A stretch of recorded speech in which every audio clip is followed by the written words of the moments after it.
'Cause you make me come to life every time I'm free. Oh, and I'm loving all that you do.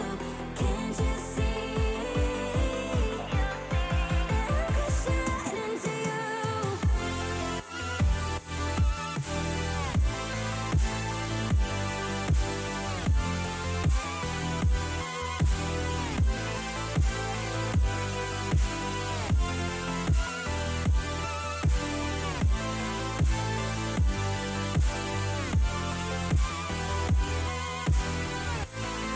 crashing into you?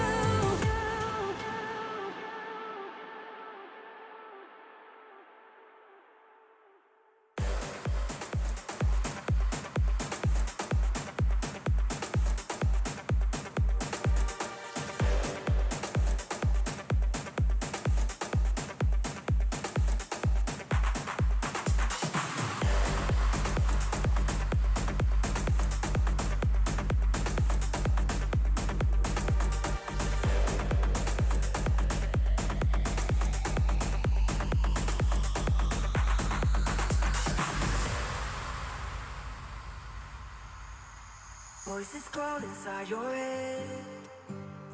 Remember all the words you said. Look inside and you will find the strength to carry through it.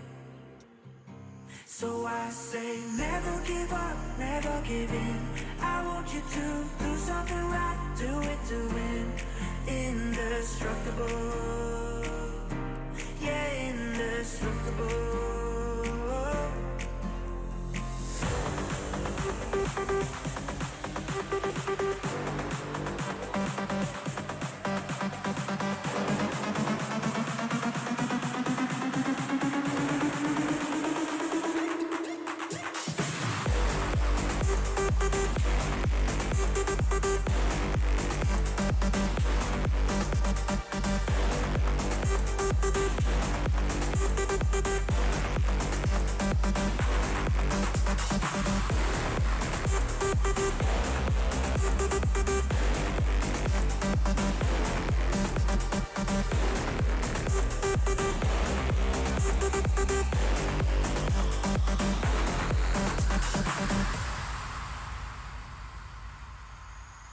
Voices call inside your head.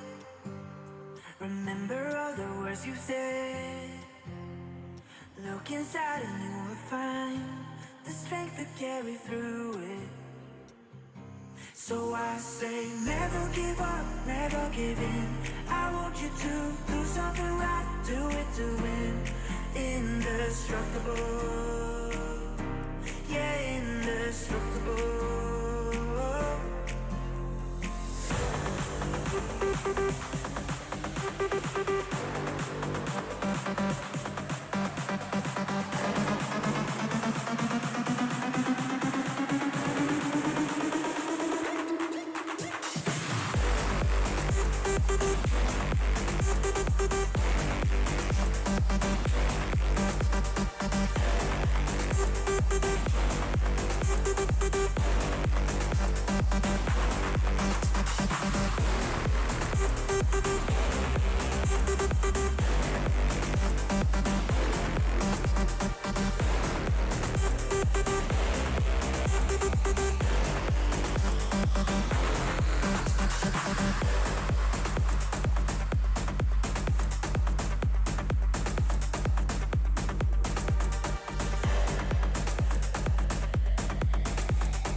Jump in the air like Superman.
Jump in the air like Superman.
wanted to bring to your attention. Again, after every single SWC SWC broadcast.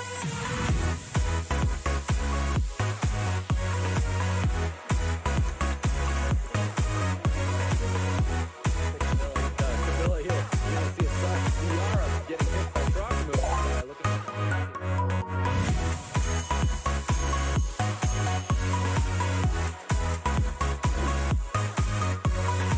Looking to get that full team strip attack our first guy.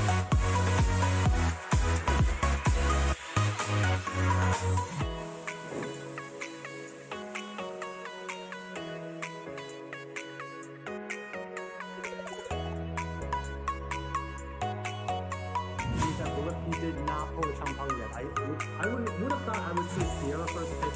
He goes to the Okay, here we go. Oh, Lucian, it's over. Lucian, it's 12,000.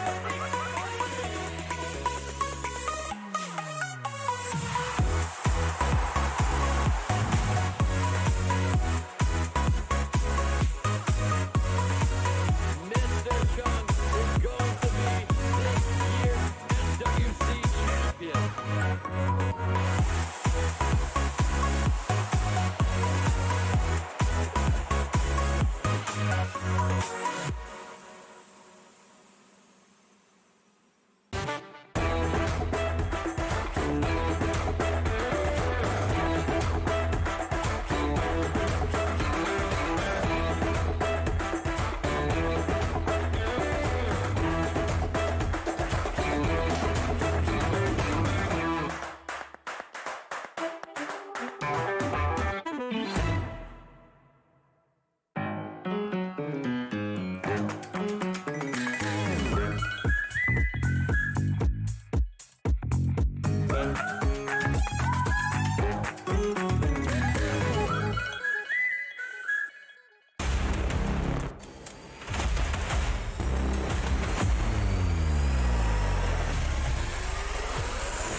This is war. Lead, follow, or get out of the way.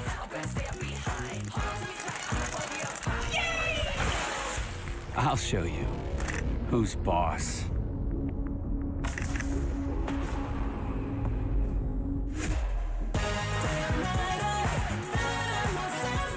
The world is now a real-time battlefield. Join the global battlefield. Summoner's War, Lost Centuria. Download now.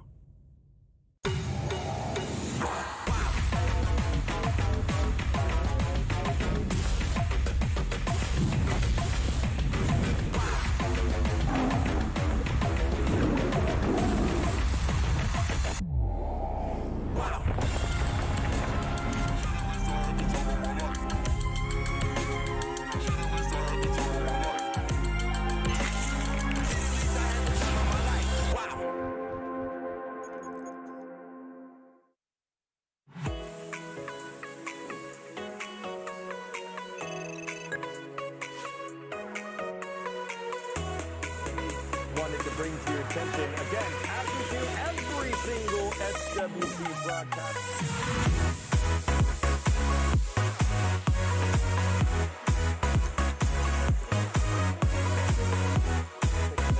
Camilla here. You want to see a soft Ciara getting hit by frog move.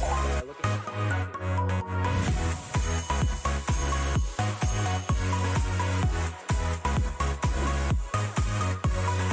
Looking to get that full team strip attack our first guy.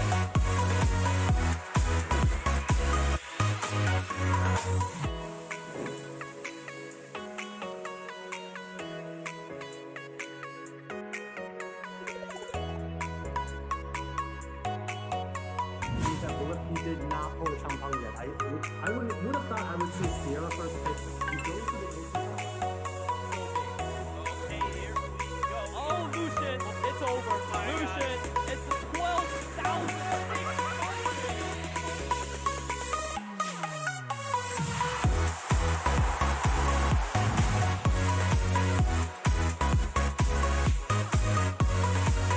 Mr. Chung is going to be this year's SWC champion.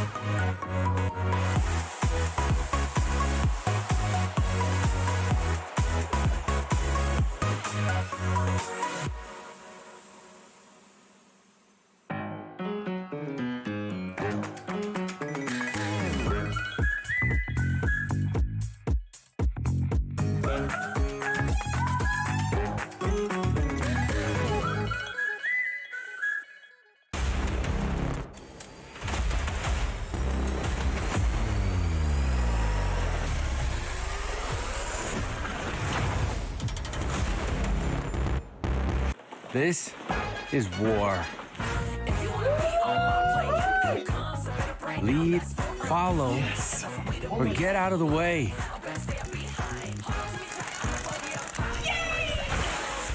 I'll show you who's boss.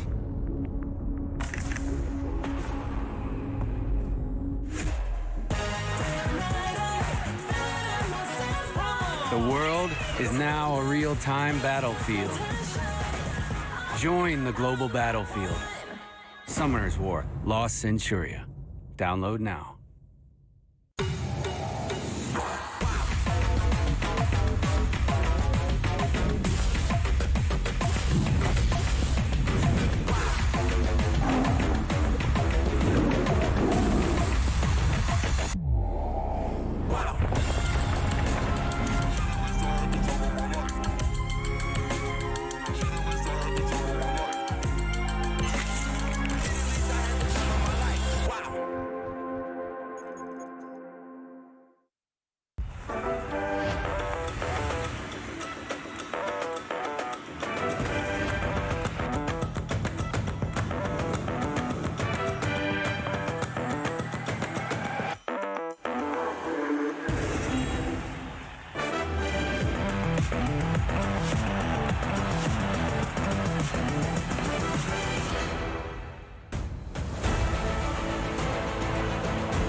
Welcome everyone, welcome back to the APAC preliminaries for SWC 2021. We are on day 2 of Group B. My name is Churba, joined by Peter. And Peter, we kicked off Group B yesterday, and we continue to see greater differences than what we saw in Group A of the APAC preliminaries in terms of meta. In terms of meta, there were a lot of changes indeed. We are talking about mainly units like Okeanos, Ganymede, comboed with Water Ryu. There's just a lot of these crazy CC combos. Yeah, the Water Ryu and the Water Strikers coming out in full force yesterday, in fact, being a big staple for all these players in Group B. We will have to have our eyes on to see if that continues as a trend today or if the players are switching things up. I mean, last week in Group A, we saw some players continue to shift going into day 2 as he started to face elimination because he wanted to stay alive here in SWC 2021. So I feel like that's definitely a great point that, you know, if things didn't work out on day 1, it could be a good idea to switch it up in day 2. But I feel like just this group overall has many just players that like speed comps. Yeah, we have seen that trend continue. And of course, just as a reminder, these matches are all continuing online due to COVID-19. We have put in place rules and regulations to make sure that there is fair play across the board. So while the players won't be here on stage with us, we will still be bringing you all the action from the studio live. Well, just as a quick reminder, this is all on the road to SWC 2021, the World Finals later this year. $210,000 US on the line, Peter. Absolutely, lots of money on the line here for the players. Of course, everyone wants a piece of that pie.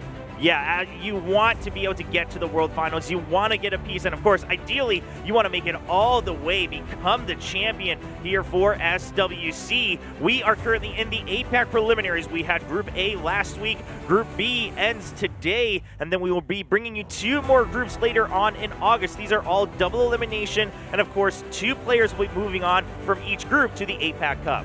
We are now halfway through the APAC preliminaries, and of course, there will be some extra criterias as we see on the overview screen. Yeah, of course, these players had to make sure that they qualified into these preliminaries to begin with. I mean, we had players in Group A talking about how that already was a tough path for them, and then you still have such a long road to go. But yesterday, we started Group B, and Diligent made it all the way through, securing a spot in the APAC Cup. Diligent. This is a name that we have repeated many times for good reasons. This player has shown what it means to be a master of your speed comps, having the rune setups there. Yeah, Diligent seemed just so well prepared, both in the draft, but even when things seemed to go a bit awry in the game, he was able to turn things around. We'll see which players will show us that finesse here today in the losers bracket of Group B in the APAC preliminaries. 7 players remain, only 1 spot left to go to the APAC Cup to continue on the road to SWC 2021.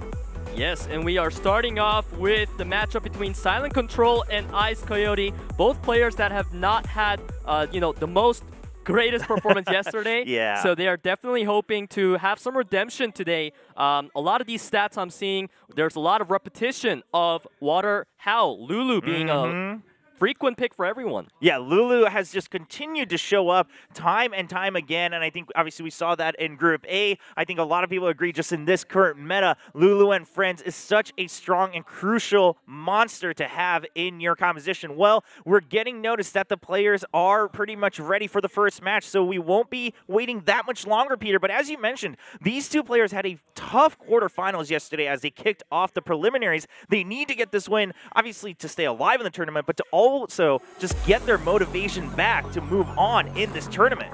They had a lot of overlapping strategies and play styles. And speaking of play styles, Silent Control, he pretty much got controlled throughout the whole entirety of yesterday. Yeah, his control wasn't quite there. He was being absolutely controlled, as you mentioned, by Diligent. I mean, Silent Control, he came in with some ideas, right? I mean, we saw the Nyx, and then you see in the second game, he brought out the Herney, but they weren't really able to offer much utility or value at all against Diligent. However, I did love the attempt at Herney. This is a monster that we were not expecting, providing some crazy utility with the brand, not the branding, but the Oblivion.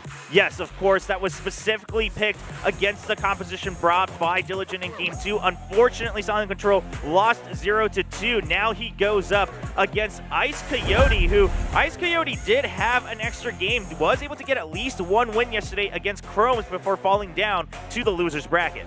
When it comes to Icedcoyote, we just cannot look over the Volantis. This unit was an absolute core of his team. It just brings so much utility. Yeah, and you see that it was pre-banned whenever it could be. Of course, in Game 2, you weren't able to take it out consecutively. Icedcoyote brought out the Volantis and secured that 1-game win against Krom'z. Will we continue to see Volantis be the core of the strategy? I mean, for both players, right? For Silent Control, you gotta be aware that this is a monster that Icedcoyote loves to use. Do we see a pre-ban right off the bat? Ladies and gentlemen, this is Game 1 in a best-of-3 between these two players. The loser is eliminated from SWC 2021. The winner of the best-of-3 will move on in the losers bracket here in Group B. So much on the line today. The pressure is at the highest. Both players do not want to be the one to go home early. And taking a look at some of the stats from yesterday, it seems like Silent Control, he has been picking Lulu the most. He likes to go up against CC and be like, look,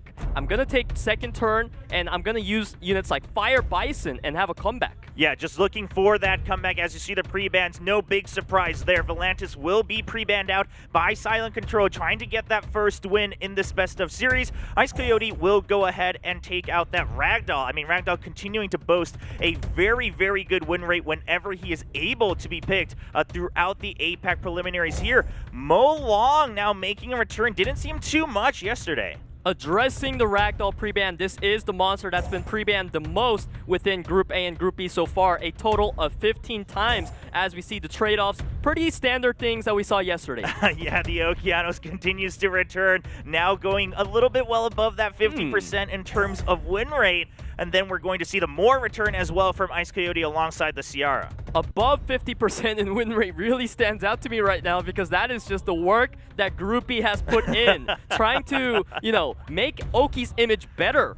Yeah, I mean, Group B has put in a lot of work, as you said. Okeanos really carrying a bunch of the burden yesterday here in Group B of the APAC preliminaries. Silent Control has already finished all his picks. Rika and then Diana. I mean, we saw that Diana have so much value yesterday's matches. 56% win rate, definitely still on the positive side.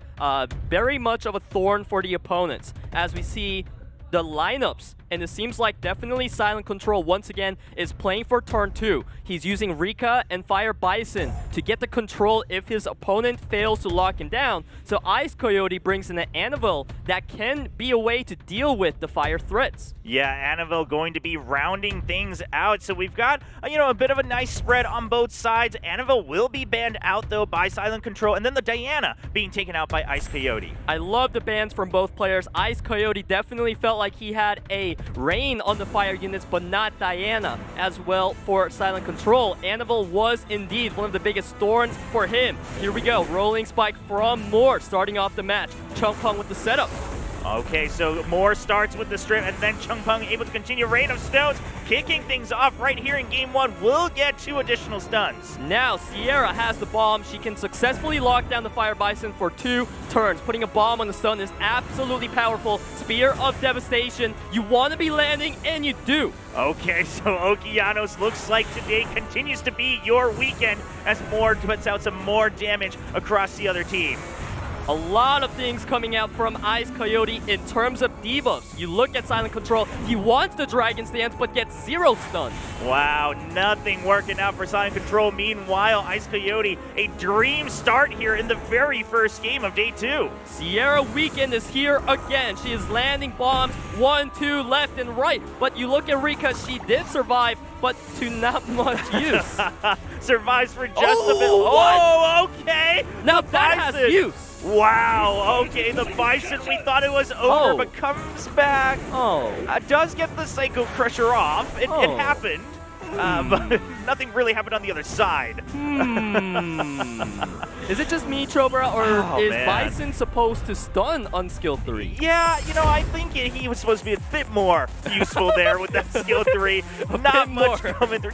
Just a bit more there from the M Bison, but unfortunately not going to happen. Icedcoyote will be taking that game 1, but I mean, sure, the M Bison gave you a slight hope on the side of Silent Control, but Icedcoyote has such a good start in that game 1. Pretty exciting things from both players. A lot of promising comms. So we did see, as we mentioned before we got into the match, Silent Control, this guy loves playing turn 2. And so far, this is, however, 3rd game in a row. You have failed to counter the CC Silent Control. Are you going to try it for the 4th time? Or is it now the time to bring out your trump card? Yeah, Silent Control. I mean, this is do or die time. You lose this game, you are out of SWC 2021. You are out at the preliminaries here for Asia Pacific region. So the pre-bans for Game 2 are already set and done. Molong and then Haegong being banned out. Haegong seems to be pre-banned quite a bit these days, and whenever the player does get a pre-ban, it seems to have a pretty good win rate. So really identifying what the monster pool is on the other side. Absolutely. As we see the trade-off between Icedcoyote and Silent Control,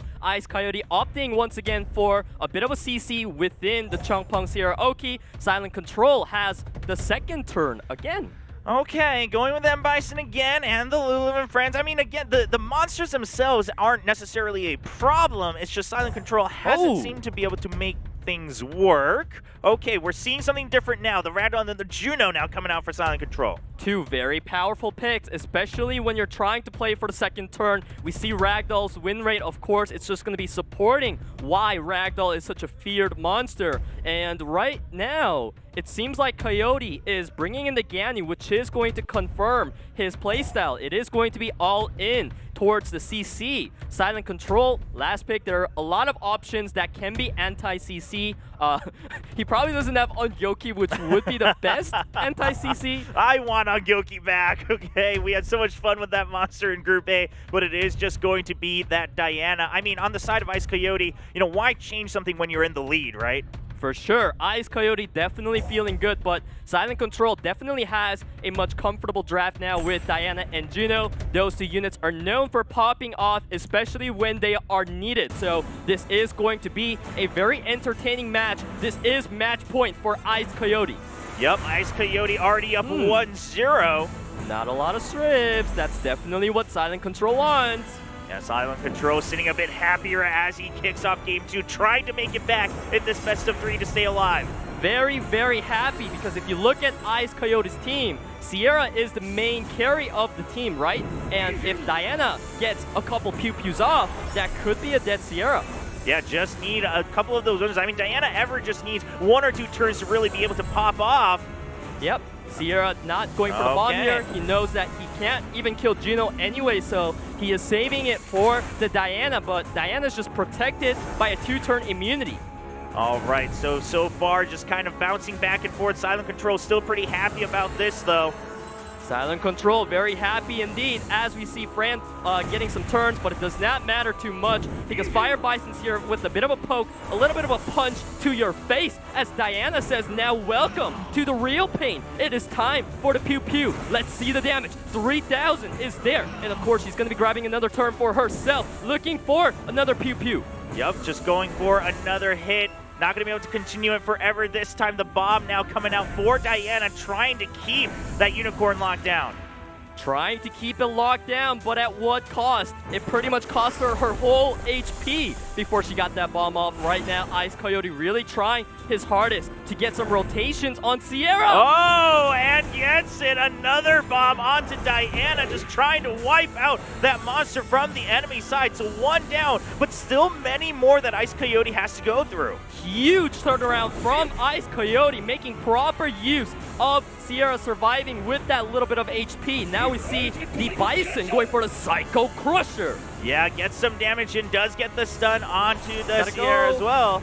For the damage here, Juno is looking for the kill angle, and she definitely will be able to get it. Now the problem is, if you're Icedcoyote, once Xere goes down, you are that much weaker against Juno. So we are now here for the time Juno shows us what she is made of. All right, so all eyes on Juno on the side of Silent Control. Looks like he might still be able to hold on to this lead that he 1-2, boom, bam, desperately punch. wants.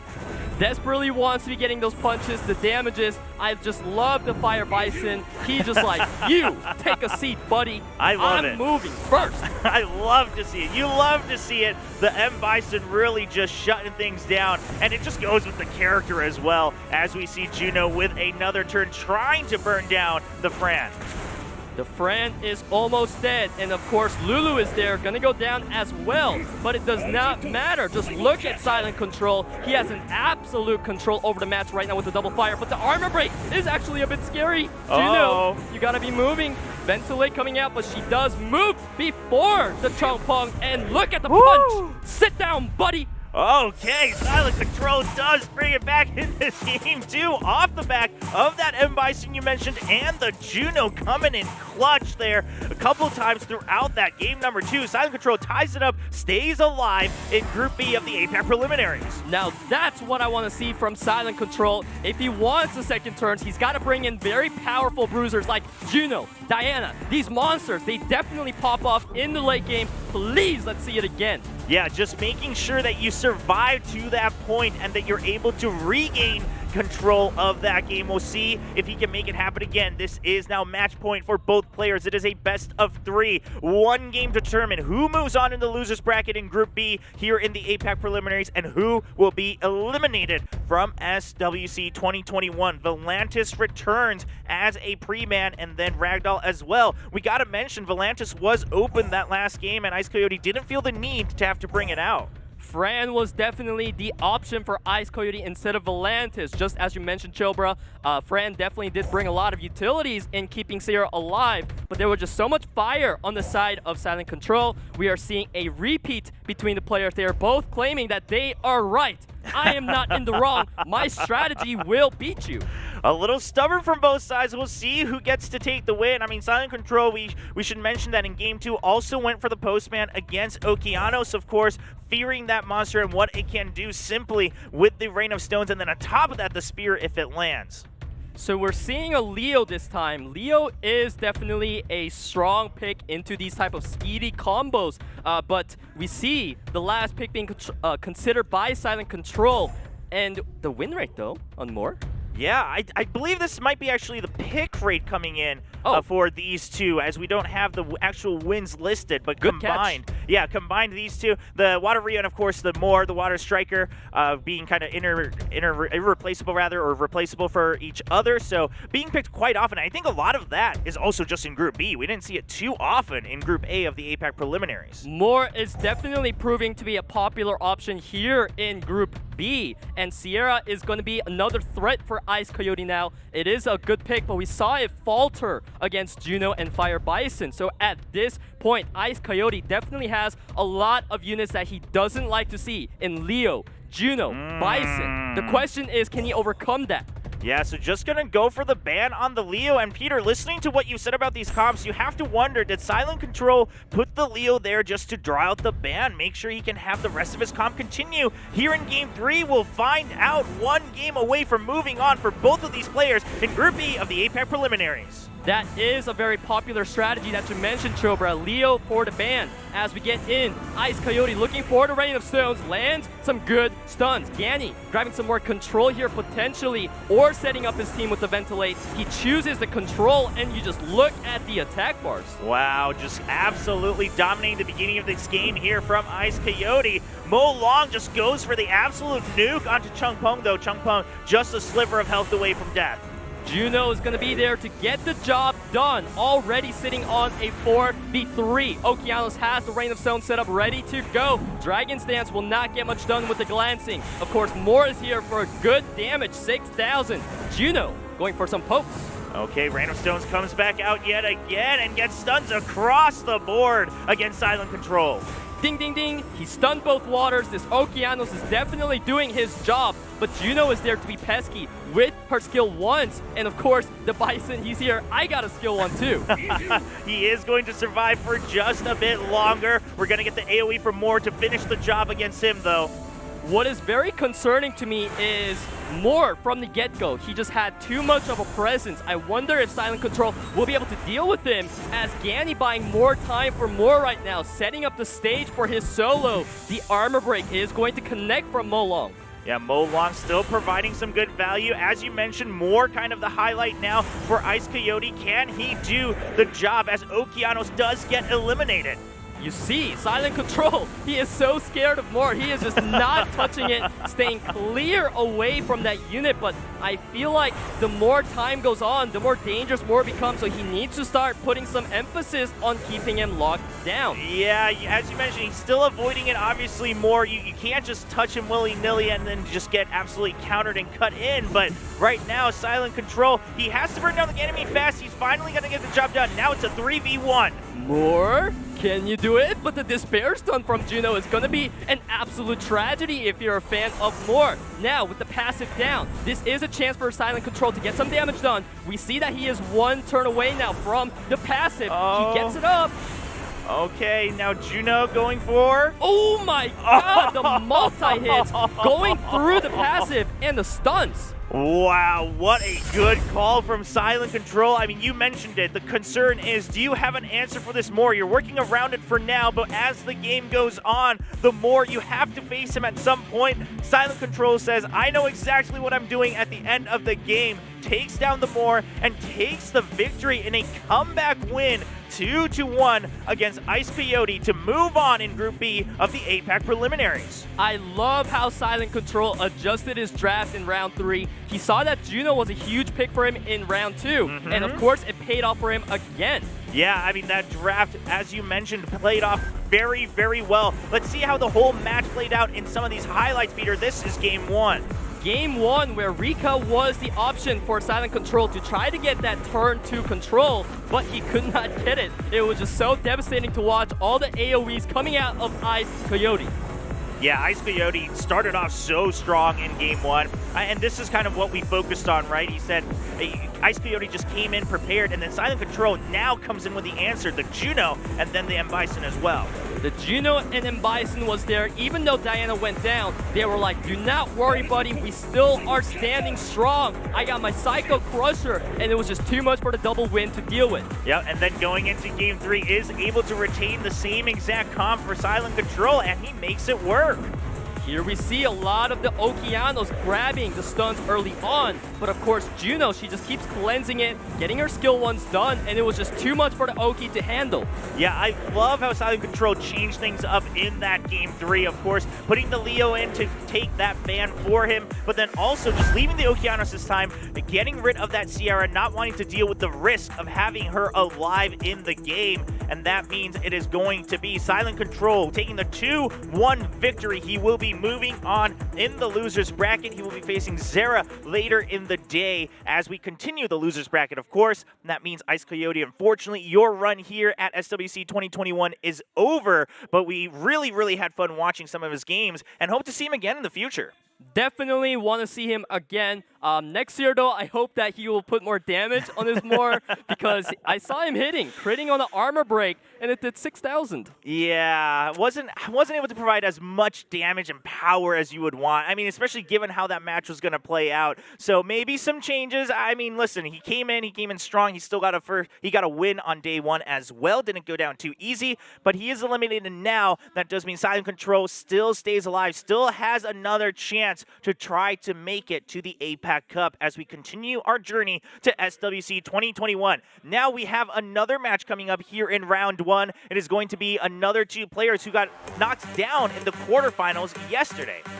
Yesterday, indeed, we saw a bit of their strategy. That is going to be RememberYS up against BabyDarkness. Of course, we are now going to take a look at some of the strategies out of RememberYS first. And we see a draft. He's been switching it up. Darkness, Xere, Xere. He has some damage, and with his other comp, he likes to do Okeano, Scanny, Changpeng, and grab a lot of that first turn control. Yeah, so has some options. Unfortunately, not able to make them work against Xere. We'll see what he has prepared today. I mean, it's great to see at least, even just on day one, that you're prepared to try to make some changes, that you're prepared to adapt to your opponent, and that's something we've seen is so crucial in both of the groups so far in the APAC preliminaries. He will be going up against BabyDarkness here in the losers bracket. One of the main things that stood out to me about BabyDarkness yesterday was this guy surely loved his speed, utilizing a lot of Chiwoo Oki Charlotte.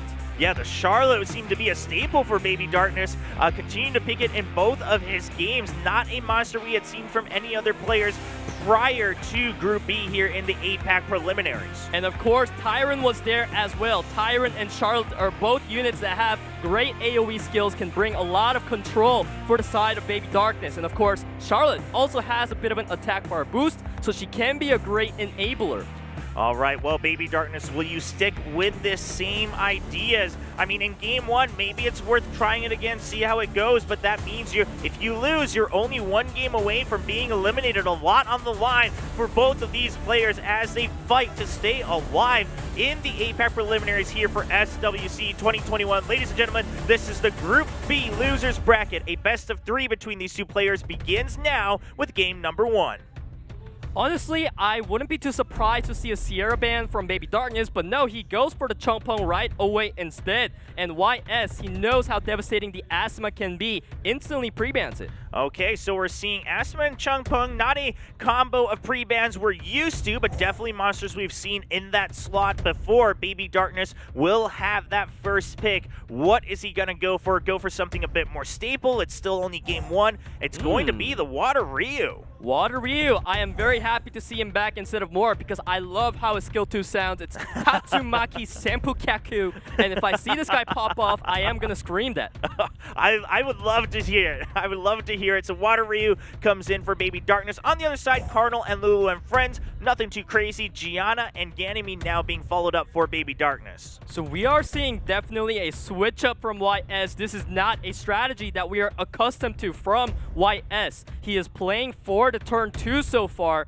He has 10 seconds to continue on the draft. We've seen units like Leo, Juno, Diana come out from these players, but YS, of course, going back to his trusty Xere. Yeah, Xere and then the Diana, as you had mentioned as well. So two monsters that are always reliable in any given situation. Now BabyDarkness looking to respond with his last two picks. I'm getting some flashback to about 3 years ago, seeing Gany Hathor Gianna, but that is definitely a combo that still works today.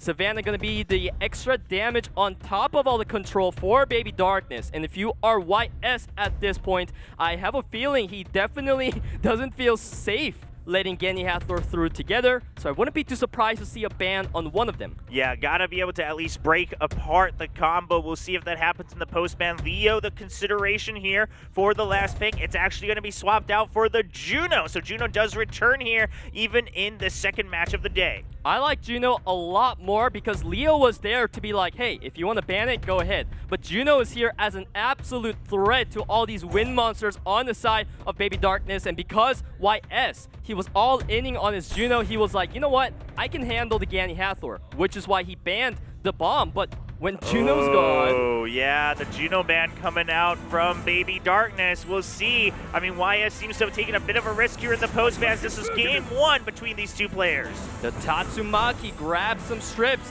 and now Hathor has the setup, looking for delayed promise, getting the attack bar control. At this point, BabyDarkness can just utilize all his skills onto Xere, grabbing some damage. Yeah, just has to focus that one unit down. I mean, as much damage as you can do. Ganymede going for some extra control. A lot of control on the side of Ganny, as you mentioned, Chobra. Now Hathor, she's got the skill too, but it is not recommended to use it. She should be just skill 1ing the Xere, setting up for the Savannah for more damage.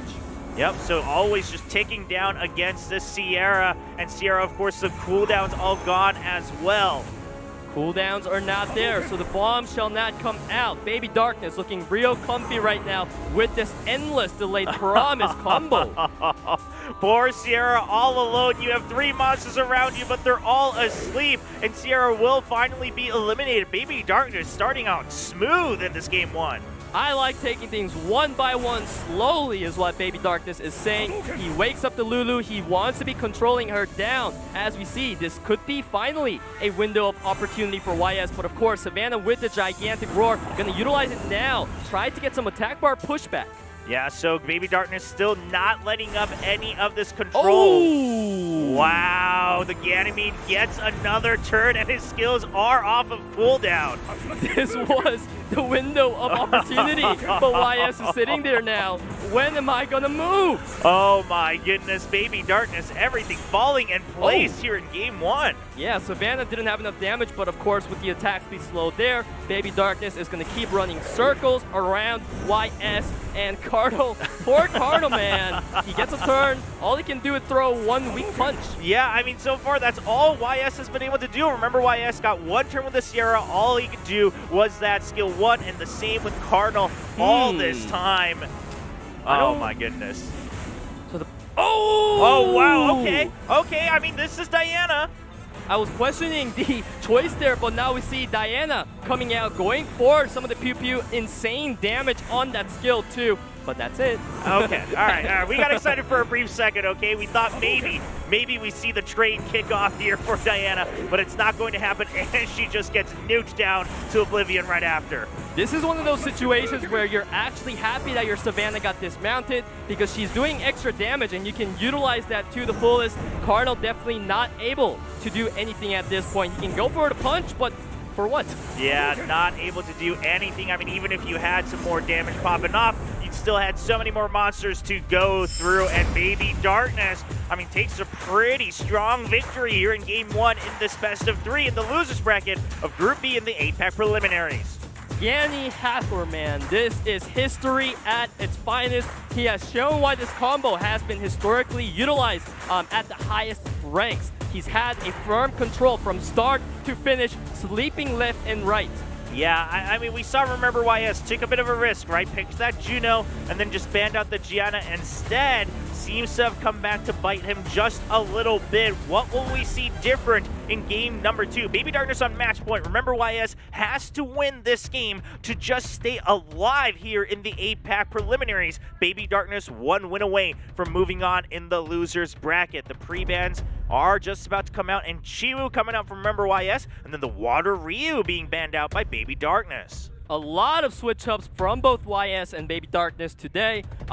It seems like they are really just prepared to fight each other rather than doing whatever they were doing yesterday. And in the latter, they specifically studied each other. They want to take this win no matter what. Bison, once again, a trusty potential pick for YS. Yeah, RememberYS looking at that Fire Slayer, seeing if that's the first pick you want. I love the Chew, man. Of course, we saw BabyDarkness focusing that monster, picking it up quite a bit yesterday. The Lulu and friends, in fact, going to be swapped in for the first pick for RememberYS, as BabyDarkness might be answering right back with the Oracle Sisters.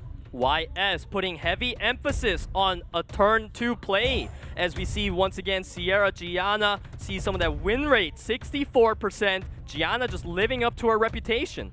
Yeah, I mean, that Ooh. is a huge... Wow, 3 oracles. Okay.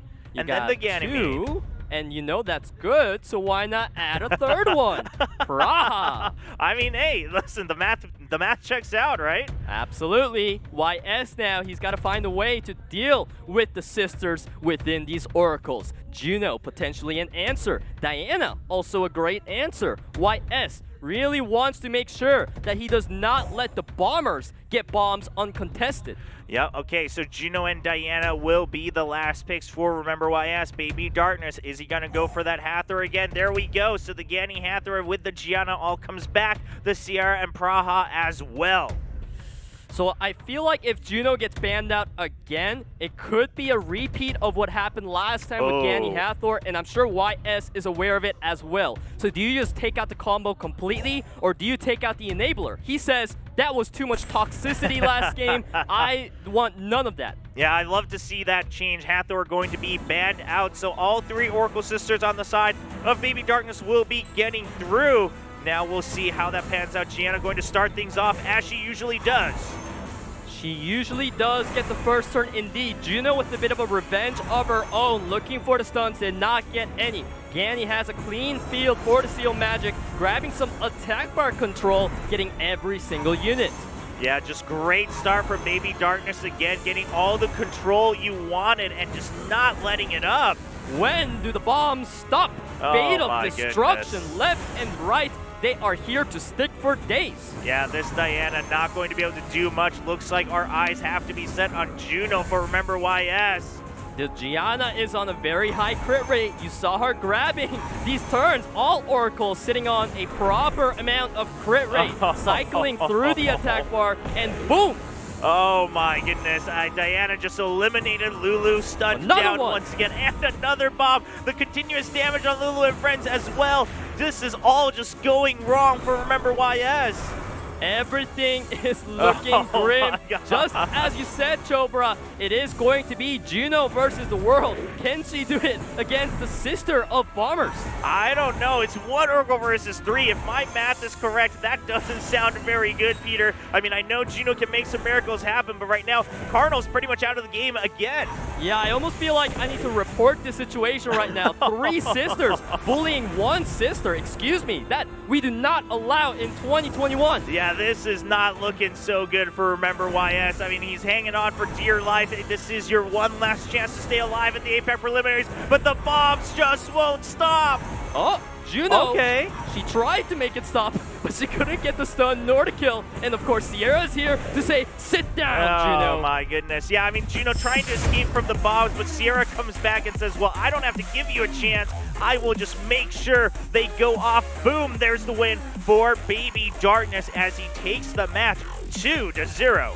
I love the adaptation from BabyDarkness. He knows the Charlotte pick has not worked out for him that great yesterday, so he has transitioned, and oh boy, did it work out great for him. Yeah, BabyDarkness coming in with some new plans, knew exactly how to play against RememberYS, and that means he will be moving on in the loser's bracket to face off against Krom'z later today. The journey is not over for these players who won. They still have quite a few matches, a gauntlet to go through in the loser's bracket, but unfortunately for RememberYS, his run in SWC 2021 is over.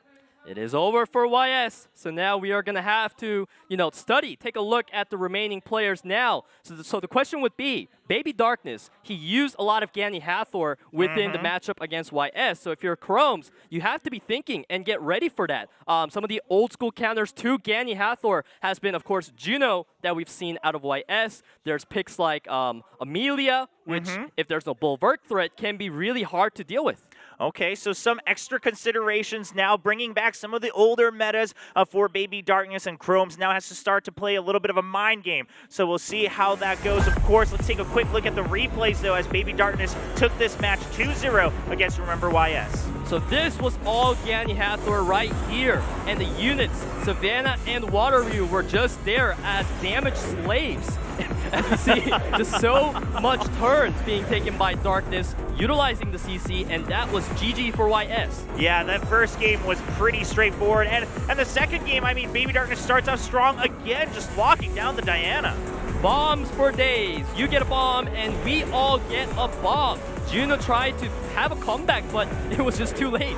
Yeah, Juno, of course, stays alive and has a brief chance, but Xere is able to finish the job, not giving another opportunity for Juno to continue to try to pop off. So BabyDarkness will take the victory 2-0. He will be moving on in the losers bracket in Group B of the APAC preliminaries for SWC 2021. Here is the updated bracket. We will be looking at all these matches today, so don't go anywhere. We got the losers bracket round 2 coming up later, and then round 3, and of course, Hong KFC waiting all the way in the losers finals. Once again, Hong KFC, we cannot forget our man, the final boss. He has shown us so much finesse in his runes, in his strategies yesterday. But of course, for now, we are going to have to focus on losers round 2. Yep, Silent Control versus Xere will be the first match coming up, and then BabyDarkness versus Krom'z. So Silent Control and BabyDarkness, they will not have any breaks. They just have to go, go, go if they want to continue. Of course, if they lose here, their run is over, as well as their opponents will continue in the losers bracket in Group B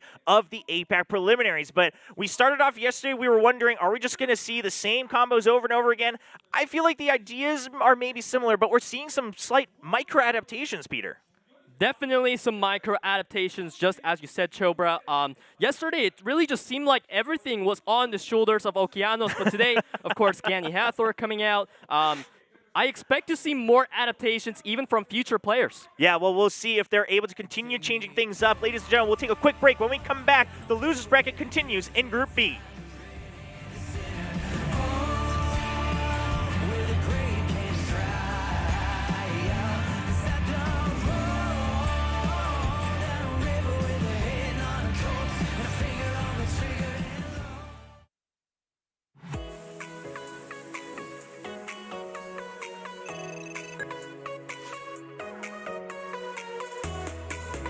Wanted to bring to your attention again, after to every single SWC broadcast.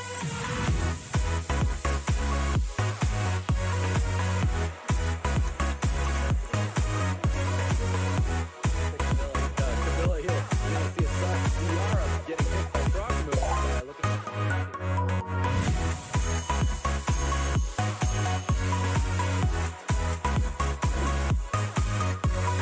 we're going to get that full team strip attack our first guy.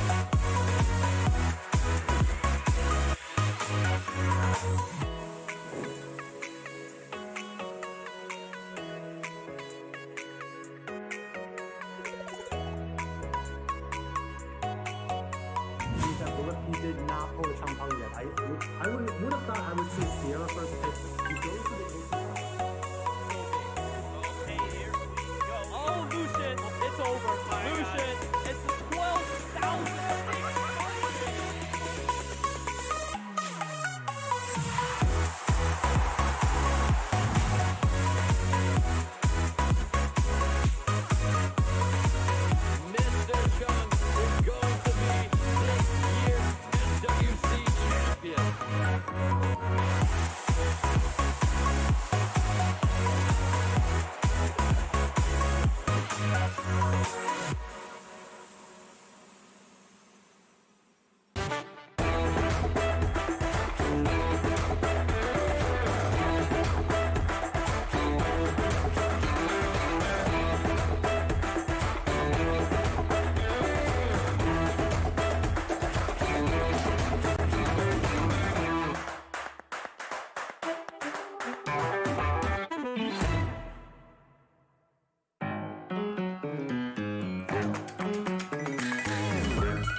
This is war.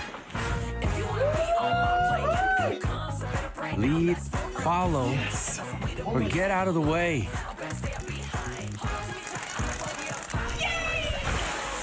I'll show you who's boss.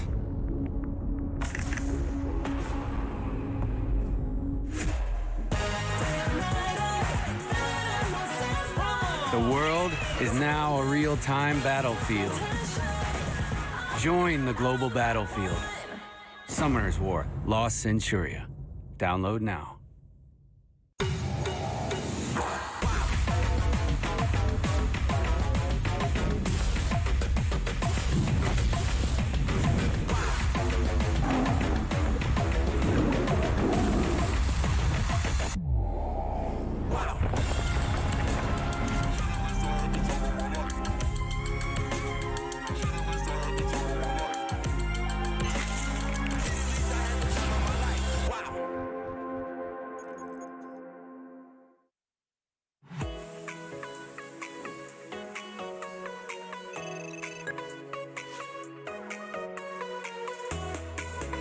Wanted to bring to your attention again, as we do every single SWC broadcast.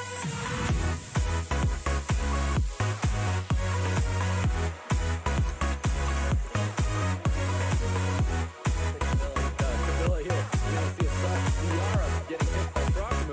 Look at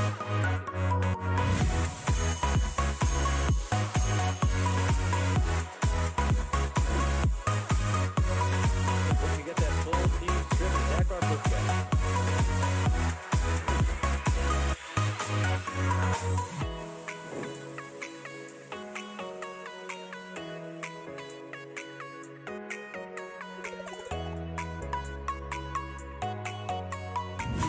He did not pull the Champang yet. I would have thought I would choose Sierra first pick. He goes to the Oh, Lucian, it's over. Lucian, it's the 12,000.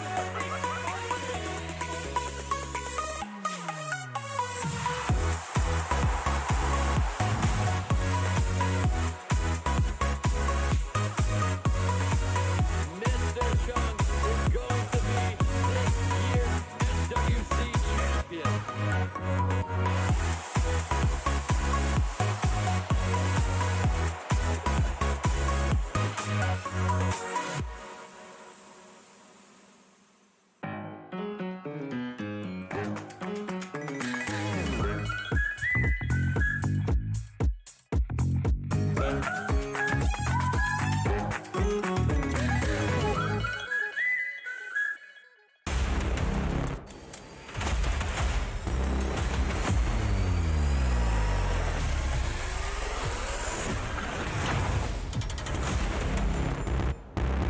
This is war. Lead, follow, or get out of the way.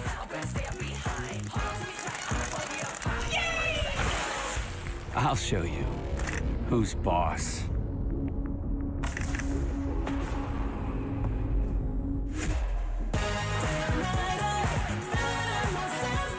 The world is now a real-time battlefield. Join the global battlefield. Summoner's War, Lost Centuria. Download now.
Five players remain in Group B of the APAC preliminaries as they look to challenge the world here in SWC 2021. We already went through round 1 of the losers bracket, Peter. We're now waiting on round 2, and we were talking briefly before the break about how we want to see if there's going to be some more adaptation, as we've now seen some of these older meta picks return as well. So I did take a look at the upcoming players, especially between Xere and Silent Control. So both players have shown a lot of favor in grabbing that second turn, utilizing units like Lulu, Fire Bison, Anvil specifically for Xere especially. So now that they are both up against each other, players who like second turn, will we finally see a bit of bruisers? Oh, okay. Yeah, I'm down with that. I'm personally down with that. We've been talking, of course, like before the broadcast as well as just how much I love watching the bruisers, right? You're either getting a ton of damage or you're getting these crazy comeback potentials. So I'm all for the drama within the game, but we'll have to wait to see if that happens. As you mentioned, I mean, Group B, it seems to be this clear distinction between these players that are very kind of hard set on what style they choose, right? Do they want to just go for these speed comms, or are they strictly looking for that second turn? I feel like it can be definitely a little unfair for the players, right? Because they're not using these speed comms because they want to, go for these more strategic games. It's just what's been working for them. So they want to make sure that they don't give themselves any disadvantage coming into the SWC. But we just love bruisers, man. We want to see punch on punch. Yeah, we're just here to watch some awesome games, right? I mean, listen, obviously for players, there's a lot more to consider. But for us as casters and commentators and for all of you watching from home, we just want to see some crazy games, right? We want to see the insanity come out in SWC.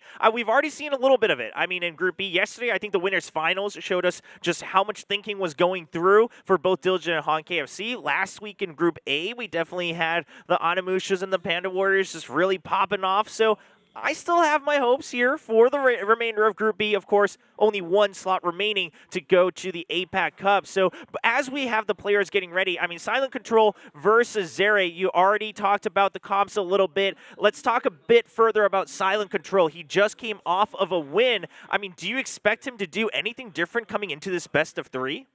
I think if any changes we're going to be seeing out of Silent Control, then that would be just specific adaptations around Xere. Pre-banning the Ragdoll, pre-banning perhaps Beelzebub, which is a very powerful unit. Yeah, that's something that Silent Control is going to have to consider as we see him on your screens. He just came off of a 2-0 victory against Icedcoyote or 2-1 victory against Icedcoyote here in the losers bracket to continue on his journey to SWC 2021. We'll see if he can continue it against Xere. And you mentioned it. I mean, Xere has that Beelzebub that he's not afraid to bring out. So Silent Control might have to change his draft up a little bit. Especially when we're speaking in terms of bruisers versus bruisers, Beelzebub can be very strong. So perhaps an extra adaptation we can see from Silent Control would be CC, because that is a solid way to deal with Beelzebub. Yep, Xere is the man on your screen right now, the man with the Beelzebub, not afraid to bring it out. I mean, we saw some unique picks from him yesterday as well. You see him with the 2 thumbs up, getting ready for his losers bracket match here, and he wants to stay alive to be able to continue here in Group B of the APAC preliminaries. I definitely give my 2 thumbs up to Xere as well. Salute to the man for bringing out these crazy team comps, mainly utilizing Rigel, Mei Huang. Definitely this guy has a lot of cards up his sleeves. Yeah, we saw him. You mentioned the Rigel right there. We saw it on the screen. You mentioned the Anvil before as well. So Xere clearly has some options, and he's not afraid to experiment a little bit. Well, this is going to be a best of 3 between these 2 players looking to stay alive here on their road to SWC 2021. Round 2 of the losers bracket in Group B of the APAC preliminaries. Now waiting for the pre-bans in game number 1. Silent Control coming off of a strong win against Icedcoyote. He is here to prove himself again, going for the Chongpeng ban instead. Maybe he knew that Xere might switch it up now. Okay, Chongpeng being banned out. I mean, obviously, as a monster in and of itself, a very strong pre-ban. The Diana being pre-banned by Xere. I mean, we saw how strong the Diana is time and time again, but we haven't seen it pre-banned too often. Definitely did not see it too often, just as you said, Chobra, but it is definitely a good pre-ban. She is a shiny monster in the meta currently, so we are definitely happy to see how the match is flowing with some of this Ragdoll Lulu control. Yeah, so that does mean Ragdoll, of course, available. Silent Control is going to pick that up the second time around. He kicked things off with the Molong. Xere kicking off pretty quietly. It's going to be the Morgani, and now the Beelzebub being considered. I feel like this is one of the all-time favorite units for you, Chobra. I love Beelzebub. I just love what he does, right? He single-handedly forces the enemy to have to play the game a bit differently. And then you have the more as well that you might want to be avoiding early on in the game. I mean, this seems like a power play from Xere. Chungpung is there to set up the attack buff for the Beelzebub as Silent Control, looking for one of our favorite combos, Fengyan. Okay, so the Panda Warriors starting to show up a bit more, the Leo as well. So 2 Dragon Knight brothers on the side of Silent Control. I mean, both players seem like they're ready for a beatdown here. Xere, are you going to continue switching things up? Wow. Coco. Okay. Okay, so Peter, we talked briefly, we were reviewing, preparing for these broadcasts, and we talked briefly about Coco and the Mages and how we didn't think that they would show up during the APAC preliminaries. I mean, it seems like their win condition is very, very specific. Very, very specific. She is a one-punch woman. She is looking for the kill angle on to any of these bruisers on the side of Silent Control. This will definitely be an exciting match, bringing you guys some different flavors. Yep, game number 1 kicks off between these two in a best of 3. Ganymede was banned out on the side of Xere, so Coco is still there. We'll see what she can do. We have more looking for the skill 1 instead of skill 2. Afraid of giving the opponent too much attack bar. Scroll trap missing is unfortunate. Ooh, that's pretty huge. Is going to get the attack buff for his team though right after. No setup, however, from Fengyan for Ragdoll to dish out the finishing blow onto Moore. So we see now the Torrent coming out, doing not too great of a damage. And of course, you look at her. Oh boy, there are those orbs. Coco getting ready, setting things up to get that nuke down. Beelzebub just putting some damage onto Leo. Coco, nice throw. One Oh punch. my gosh! Say goodbye. Sit down, Leo. Out of the game you go. Oh, deleted. I mean, okay, this is the power of Coco. We had our doubts coming into the preliminaries, but very strong. Ragdoll is going to answer right back, get revenge for his Dragon Knight brother. And goodbye, Coco. It was nice knowing you. She did her job. She is there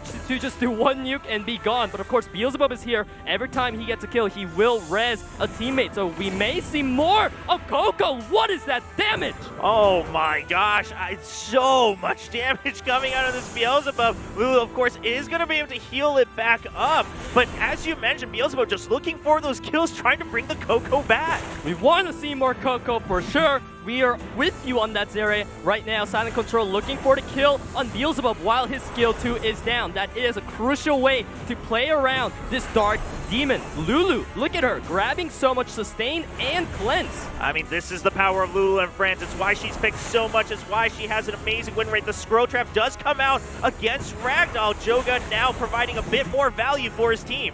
Bit more until it was 0. No strips at all. The only value that Jogun provided was the attack buff. But the attack buff more. What can you do against the force that is Fengyan? Oh yeah, this is looking rough. I mean, you don't just have the damage right now on the side of Xere. The Beelzebub down for now as well, so not going to be able to get any teammate reses himself. Of course, is able to come back on his own. All eyes right now on the field. Once Jogun goes down, Beelzebub will come back. So the question is, how much can he get done within that turn? More trying to buy time as well. Yeah, more just trying to buy time, getting a bit of extra damage in, but that is unfortunate. Beelzebub just popped right back up for a very brief second, and then he's gone. So Silent Control will be taking that game 1 against Xere. Xere brought a lot of glass cannons. They were there just to kill one unit. That was their purpose. And the second Lulu and friends failed to die from the Dark Demon's burst, that's when things went really bad for Xere. Yeah, as you mentioned, I mean, these glass cannons and maybe kind of banking on that team res coming in from the Beelzebub when he didn't get the finishing blow on that Lulu. So unfortunate. That could have changed things completely had the Coco returned. But Silent Control able to stay strong with the bruisers he had. I mean, 3 of them on top of Lulu, just sustaining the team. He takes the first win, leading 1-0 in this best of 3 to stay alive in Group B of the APAC preliminaries. Silent Control knows, man. He knows if his Lulu died, things could have been much different. So now, definitely putting a lot of respect on Beelzebub. Yeah, you know, you let it through once. You did get the win, so now you say, okay, well, now I want to play a bit of a more peaceful game. You take out the Beelzebub. Xere going to be banned out from Xere as he also picks up Mo Long this time for himself. We mentioned that both players love playing the second term bruisers, and that is definitely what we are continuing to see here today. 60% win rate sitting on that Fire Bison, looking real healthy. Yeah, Fire and Bison very, very strong, performing very well, especially here in Group B. We'll see what Xere is able to answer. The Lulu and friends once again on the side of Silent Control. Xere is going to pick up the Ragdoll as it was led through. Forgot to mention that. Wasn't pre-banned once again. Oh, that's a unit that you love, Tobra. Oh, the Automotions are coming back, baby. Let's go for a Silent Control, just making this game spicy as he also puts in the Icarus on top for some extra burst. Fuki is a face that we have missed. He decreases his HP by 20% at the start of each turn, and he will do even more damage as we see Kaki making a return on Group B. I love it. I love it. I love it. I'm satisfied, all right? Oh, what? Are you Xere? really? Are you serious? You're going to bring it back? One Punch Woman. Oh my gosh, okay. Coco's back. Coco's back in this game. This is insanity. And Silent Control also switching things up to the very last pick. I love that ban on Cyan from Xere because it was a pick that could be too much of a threat on his fire carries. So we see no sustain on the side of Xere. He is living up to his glass cannon strategy. Can he go through the shield that Silent Control is trying to put up? Oh, it didn't work out so well last time, but this time there's a bit more just in terms of pure bruiserness on the side of Xere as well. We'll see how that pans out. Coco, do you go for the self-setup again? Yep, going for that magic circle. Just look at Coco, man. She's so scary. It's like the second she gets a turn, you know something big's going to happen. Yeah, every time she gets a chance, I mean, she is there to just nuke things down. Oh. Oh my gosh. Oh, what is that damage? Kaki is usually ruined on more defense than HP, so that skill 3 out of Icarus effectively ignored all the defense stats, allowing so much damage to happen. Mo Long looking to grab some damage himself. Reckless Assault will do 37,000. Ragdoll has the follow-up damage. Torrent, and that is job done. All right, Xere answering right back, of course. Usually we like to see the Mo Long and Icarus paired. This time they're on opposite sides, both Blade doing Slaughter. their job. Oh. So we do get some decent damage. Okay, all the right. Endure is there so that the Coco cannot finish off the Wind Onimusha. Yep, but is going to get a lot of damage onto Icarus, but healed right back. Where's the one punch? You know, she was missing a sphere after the Fuki attack, so maybe that one sphere, I'm sure it wasn't going to be enough, but Coco not able to completely delete someone from the game just yet. At this point, Fuki is looking really strong. Coco cannot get the job done onto Icarus. She is just hanging on for dear life with the help of Lulu. Yeah, and so now we have Ragdoll pretty much on his own. I mean, you got to assume this Coco will be eliminated before she's able to get anything done, especially since she'll need more setup. There goes another stun as well. So Ragdoll, it's all eyes on you against Silent Control to try to keep Xere alive here in Group B. 3 stuns in a row from the Icarus. Now that is a way to rub salt into the wound. Silent Control brings it back to himself, takes her out in a 2-0 fashion. Wow, Silent Control coming out strong in this best of 3, and you gotta wonder, I mean, Xere had a plan and he really wanted to make it work. He wanted to change things up to keep Silent Control on his toes, but Silent Control just said, I'm just gonna come in with these monsters that don't care about your plan. I'm just gonna ignore it and just beat you down for that win. Silent Control takes it 2-0 to move on in the losers bracket of Group B in the APAC preliminaries. The most important turning point of that match, Chobra, was when Fuki used Blade Slaughter. When he gets a kill with skill 2, he gains Endure buff, which is why Coco, who was originally planning to be the counter to the Fuki, she could not get the kill anymore. He was forced to switch target to Icarus, and from there, once the kill didn't happen, things went all south. Yeah, as you mentioned, I mean, sure, she was missing one orb, but against the Fuki, trying to get more damage, wasn't able to target that, unfortunately, due to the Endure. Switches target, still not able to get the kill, and from there on, the plan kind of fails, and this is what we were worried about when we were studying Coco, right? For this preliminary, we said, I mean, she's strong, but once. She's strong once, and that's all she gets. As we take a look at some of these highlights, as Silent Control wins 2-0 against Xere. In this match number 1, we did see a crazy performance from Coco, but just look at Lulu. If you fail to take her out in one go, she just heals back to full. Yeah, Beelzebub not getting that kill until Lulu really sealed the deal against Xere. And Silent Control once again trying to take the lead here in game number 2. Now this is where Fuki was able to secure the kill onto Kaki, gained the Endure buff, and once that happened, there was no more target for Coco. Yeah, so Coco not able to really flex her one-punch woman power. Silent Control going to take the win 2-0 against Xere. Silent Control continues his run here in Group B of the APAC preliminaries. He will be moving on to round 3 of the losers bracket. Well, Peter, we talked at the beginning of the day. We wanted to see if there's going to be more diversity in Group B. I think we were blessed with our answer, as all of these games we've seen new monsters popping up. This is the pick-me-up I needed, Chobra. I don't know about you, but I love strategic gameplay with cooldowns. Oh, but yes. I also love one punch. I mean, listen, a nice balance of both, right? If we can get some strategy and then we just get this absolute damage and the nuking coming in, or these bruisers just going at it down to the wire, that would be a very good balance. And so far, Group B is delivering for all of us watching these games. Well, of course, we have more players still alive here in Group B for the APAC preliminaries. We've already eliminated 3 players now. The others still trying to go for that one remaining slot to make it to the APAC Cup. Coming up, it's going to be the match between BabyDarkness and Krom'z, and I don't know if we'll see anything as crazy as we just did, Peter. Well, Krom'z is definitely a player that likes to play around Speedy CC, so I wouldn't be too surprised to see a lot of that. Okay, well, we'll see what he has prepared. BabyDarkness versus Krom'z in round 2 of the losers bracket. BabyDarkness coming up off of a 2-0 win against RememberYS. BabyDarkness, this is a name that we are going to remember. Not only is it unique and eye-catching, this guy's strategies are also eye-catching. The triple oracles. Yeah, brought up the triple oracles in that game too against RememberYS.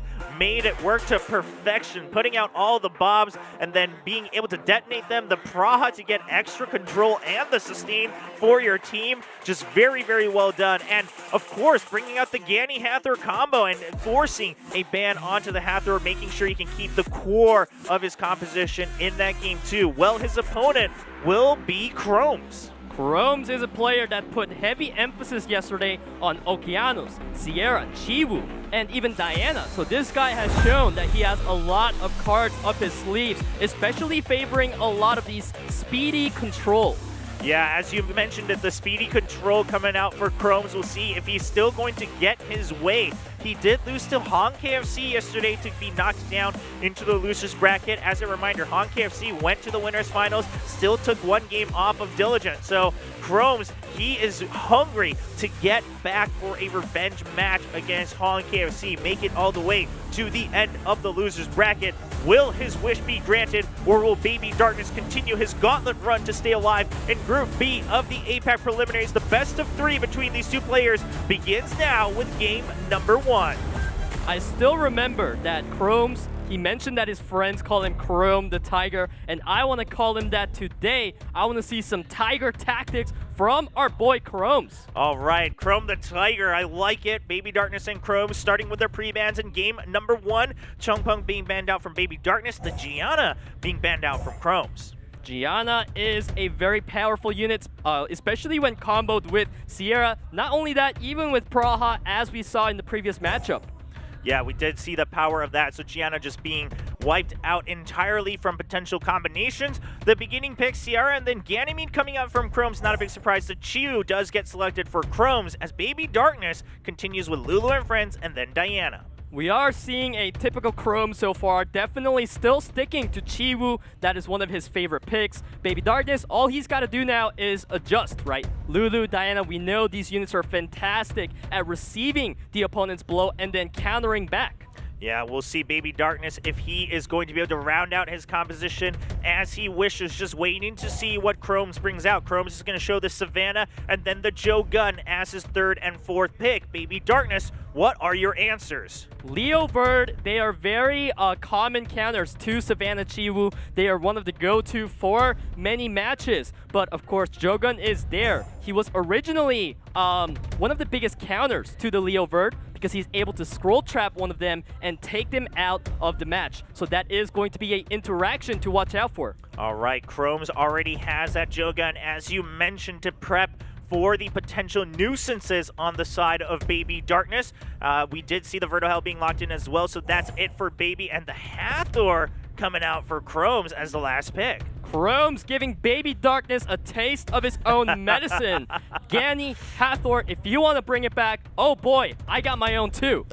I love to see it, you know? Give him a taste of his own medicine. Make sure that he knows what it feels like to have to go against this. The post bans being considered right now from both players. Only 5 seconds left on the clock. The Leo will be banned out, and then the Ganymede being banned out against Krom'z. BabyDarkness sure knows how to deal with this comp, especially being a frequent user himself. He knows if you let the combo through together, once it happens, it's like an infinite Tsukuyoki. That kind of thing. There you go. All right. Well, it's going to be game one in the best of 3 between BabyDarkness and Krom'z to stay alive in Group B. There was the strip miss from Chiwoo, unable to put that beneficial effect block. But here is Diana cutting in now before Savannah and Hathor gets a turn. So if you look, this is the only turn that BabyDarkness is going to get for a while. Yeah, so BabyDarkness just going to go for the shield, trying to buy some time. But of course, Critical Link is there to strip the shield right off. Krom'z, knowing that Diana just used the skill 2, she does not pose much of a threat to him, so he wakes her up, and you just look at the damage piling. Yeah, already down to half health, with continuous damage on as well. Everyone just taking their turns, beating down against this Diana. The gigantic roar did pay off. He woke them up, but in return, he got a lot of control. Look at the damage. Wow, able to finish off the Diana. She's out. The Vertohell is now out of the scroll trap, though. Vertohell is back, giving some attack bar to Xere, looking for some Fate of Destructions. Of course, the heal is going to be there. Hathor trying to go for the strip, could not get it at all. Xere, bomb is going to land. Another turn, meaning the bomb is available next turn. Wow, and a lot of damage piled onto Savannah already. And of course, Jogun is here. Scroll trap once again. Vertohell, you are not going to play the game, buddy. Oh, poor Vertohell, just forever in that scroll. But if you look at Savannah's health bar with the dot, she's going to lose a turn off that. So that is pretty unfortunate for Krom'z. But now Xere trying to grab whatever advantage she can for BabyDarkness. Yep, putting that bomb onto Hathor this time around, just trying to control what he can against Krom'z, essentially playing a 2v4 right now.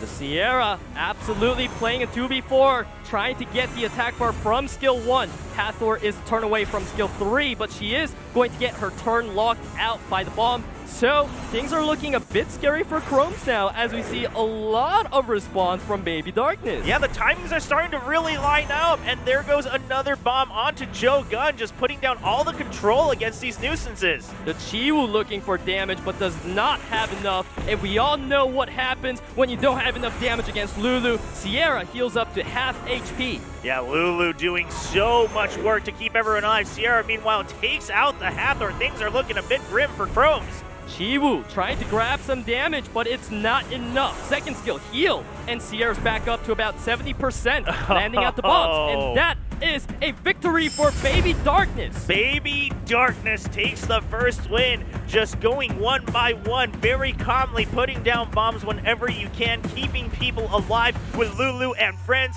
The Vertohell forever in that scroll, but it did not matter. matter. Krom'z goes down in that first game, and now BabyDarkness already on match point in this best of 3.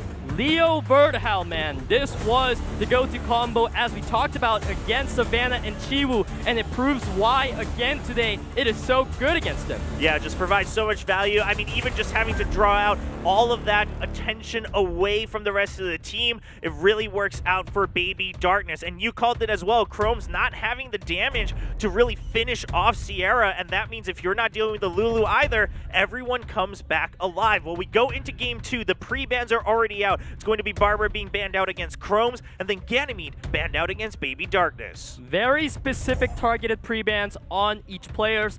They know each other's blocks pretty well, as we see Xere taken away by Krom'z. That unit has seen a lot of success for BabyDarkness. Yeah, Xere, just overall, I think here in the APAC preliminaries has been such a consistent pick. I mean, all through time as well here in Summoner's War. So Xere being first picked for Krom'z, no big surprise. The Wateryu and the Okeanos. So we're returning to true faithful here for Group B. And it is a friendly sight to see a little bit of a fresh air now, because we have seen a lot of damage on damage now. BabyDarkness looking for some of that trusty control. Okay, so we're going to see Lulu and Carnal be the answer from Krom'z for the time being. BabyDarkness, what do you have? The Gianna is open. Looks like that pretty much set in stone for BabyDarkness, but still considering this fourth pick, we saw a brief highlight of the Hathor, but with the Ganny out, can't believe that it would be a high priority. Is he still going to go for it? Okay, the Hathor still comes out. I really don't like the early Hathor pick, because Hathor has a lot of counters, and now Krom'z can choose to bring out Jaeger, which is a unit that Hathor cannot CC. So showing your card a bit early here can come to bite BabyDarkness in the butt.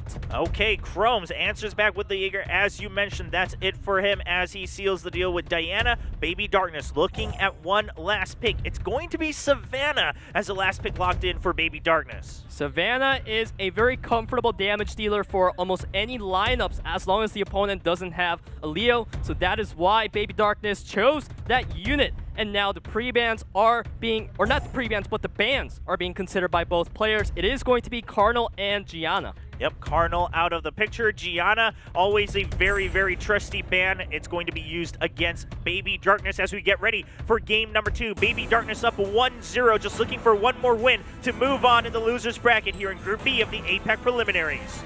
Wateryu grabbing the first turn. He's getting a lot of strip value with the skill too. Diana, she cuts in always after a stripper. This is a scene we see again and again. The shields are out. Now Okeanos, he's got Spear of Devastation for Lulu or Xere. He is thinking about it, and it's going to be on Xere, winning the 50-50. Yep, goes up against Xere, gets that value back, and we see Hathor going with that skill 3 as well, gets 2 sleeps. So Jaeger, he reduced the attack bar of that monster, which landed, but Xere resisted the sleep, as you call that, Chobra. So there are 2 units now for BabyDarkness to worry about. Xere trying to cycle turns whenever she can. Yep, now we're looking at Okeanos, still trying to consider what to do. Just an attack onto Xere, trying to burn her down. Looking for the attack breaks. Of course, those pesky attack breaks out of Hathor are going to be really helpful with dealing with some of the damage out of Krom'z. All right, BabyDarkness. I mean, it almost seems like it might be a ticking time bomb at this point. Lulu is now back, and there we go. A big heal coming out for the team, bringing Xere back up a little above half health.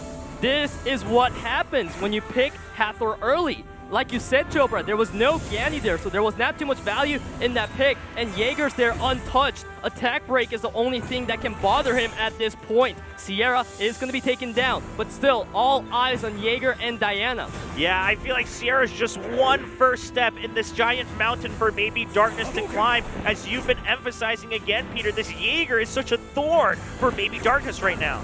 Look at that. Skill 1 is all that's needed to take out the Savannah. Lulu here to provide a immunity for one unit of her choosing. And it's going to be going over to that Jaeger. So Hathor just putting a little bit of control against the Diana. They're now trying to burn down the Lulu and friends, but it's not an easy task. Justice is available. Of course, the counter with the Justice, and 2 units are gone. Oh, Jaeger just is sick of the battle at this point. Deletes 2 monsters instantly. Back him back, and now it's Diana's turn. Diana Pew Pew time, 3,800 up to 4,000. It is doing about 50% of Hathor's HP. Oh boy, does that hurt. Yeah, that is pretty painful to watch right now if you're BabyDarkness, and then the heals continue to come up as well. It's not even that crucial, but it's keeping everyone at full health on the side of Krom'z, and that's the GG. Krom'z takes back a game number 2 to tie things up in this best of 3.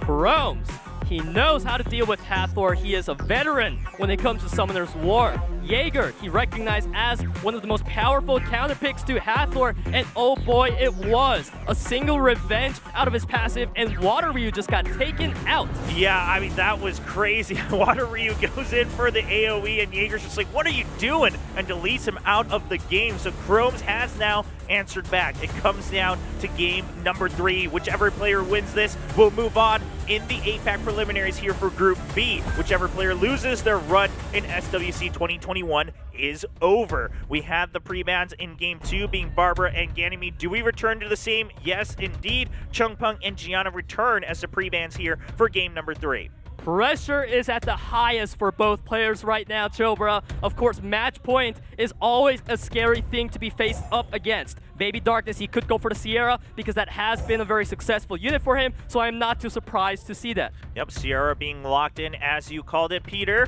for the first pick for BabyDarkness. Now, Krom'z, what is it going to be? The Lulu and Friends and Ganymede now being taken for himself. I love the Ganny pick here instead of Fire Bison because that gets rid of the potential of Ganny Hathor coming out of BabyDarkness, which is the only way that Hathor has been really shining. Yeah, make sure just to break that combo up early as we're looking at these numbers from Lulu and Friends. I mean, look at how many times they've been picked and still a 60% win rate for Lulu and Friends. Just absolutely crazy here in the APAC preliminaries for SWC 2021. Now we see the Juno coming out once again, this time for Krom'z in this match alongside Karnal. Of course, when we see a lot of fire picks out of Krom'z, BabyDarkness is going to respond with some water picks. Praha, this unit has been there with the procs and also the healing into the sleep. She's got a lot of things built into her kit. Of course, Water Ryu also has a lot of carry potential. Oh, okay, going for the Mo Long, just looking for straight up more damage here coming out from the Panda Warrior, the Water Panda Warrior. So still going for the water element, as you mentioned. Mo Long actually not that good in terms of win rate, despite being picked so frequently here in the APAC preliminaries. It would probably because once he uses Reckless Assault, he becomes vulnerable himself. And Mo Long, it seems like there was just not enough follow-up to utilize him to good success. Yeah, it seems like this is something that you're always seeing being picked up. The Hathor, of course, still available, gets picked up alongside the Ganymede, so you gotta expect BabyDarkness to potentially ban out this combo. No longer do we have Okeanos Day. It is going to be Hathor Day now. BabyDarkness, he has Fran for immunity, but that is not too much. So he's definitely concerned about this combo out of Krom'z. Chobra, I am definitely seeing that he's really hesitating. Yeah, okay, we're seeing some hesitation, and it's going to be the Hathor band down, and then the Xere band down against BabyDarkness. So now the board is set, the 4 monsters on each side ready to jump into game number 3, just waiting on the leader selection. This is actually the longest we've ever seen them considering the leaders as well. Going to be the small speed buff on the side of BabyDarkness and the HP for Krom'z. The problem with Hathor ban is that you still let Ganny and Fire Bison through, so I am not too much of a fan of that ban from BabyDarkness, but we have to see how it plays out. Praha setting up for the Savannah. Gigantic Roar is here, but not much control nor armor breaks. Yeah, not too much coming out for BabyDarkness, not as strong of a start as you wanted. Fran, not looking at too many options, just going to put the immunity here for the entire team. Dragon's Dance. Today, Mo Long has not done a very good job grabbing control with skill 2, which could be perhaps why he has been low in win rate as of recent. Yeah, not going to get the full value that you would ideally want from that AoE. Now looking at Karnal, what are you going to do? Immunity down on 3 monsters, still goes for the skill 2 onto Savannah. The Boom Bam Punch is always there to give Karnal the attack bar, allow him to get a turn into Sword Rain. Okay, and is going to get 2 stuns, one onto Mo Long and then onto Savannah as well. The slows on Fran on top, and then Ganymede for extra control. Praha We saw her use one of her main hit skills, right? The skill 3, but they could not get any sleeps, and right now, BabyDarkness is looking really exposed. Yeah, if you can't get that sleep, I mean, you're missing out on half of the skill, more or less, on what it can provide, and this continuous damage on top of all these attacks coming in, it's burning down Savannah. Boom, bam, punch. More attack bar for Karnal. Praha trying to get whatever she can to get that skill 3 up and ready to go. But Karnal is here. My turn is first Praha. Sword Rain. Damage. Yeah, damage. Does get the damage. Not going to get the stuns that he was looking for. I was holding my breath on that one, just waiting to see what happens. Doesn't come through. Look at Daydream. It is a huge heal. Yep. But that is also, once again, BabyDarkness, his main skill utilized. And we just see so much damage anyways as the follow-up. Yeah, I mean, the heal, it's not really providing as much value. You're not really staying ahead because especially Lulu and friends on the other side as well. So BabyDarkness still just being chipped away bit by bit, and eventually we see the Savannah eliminated. Today is also a day for Juno. She has been popping off in almost every single match she has been a part of. So much damage out of skill 1, so much attack bar. Players are really struggling to deal with that. Boom, bam, you sit down, Fran. Yeah, Fran is pretty much out right now with those dots above her head as well. Ganymede just continuing to get control as well. Krom'z not giving a single chance for BabyDarkness to try something.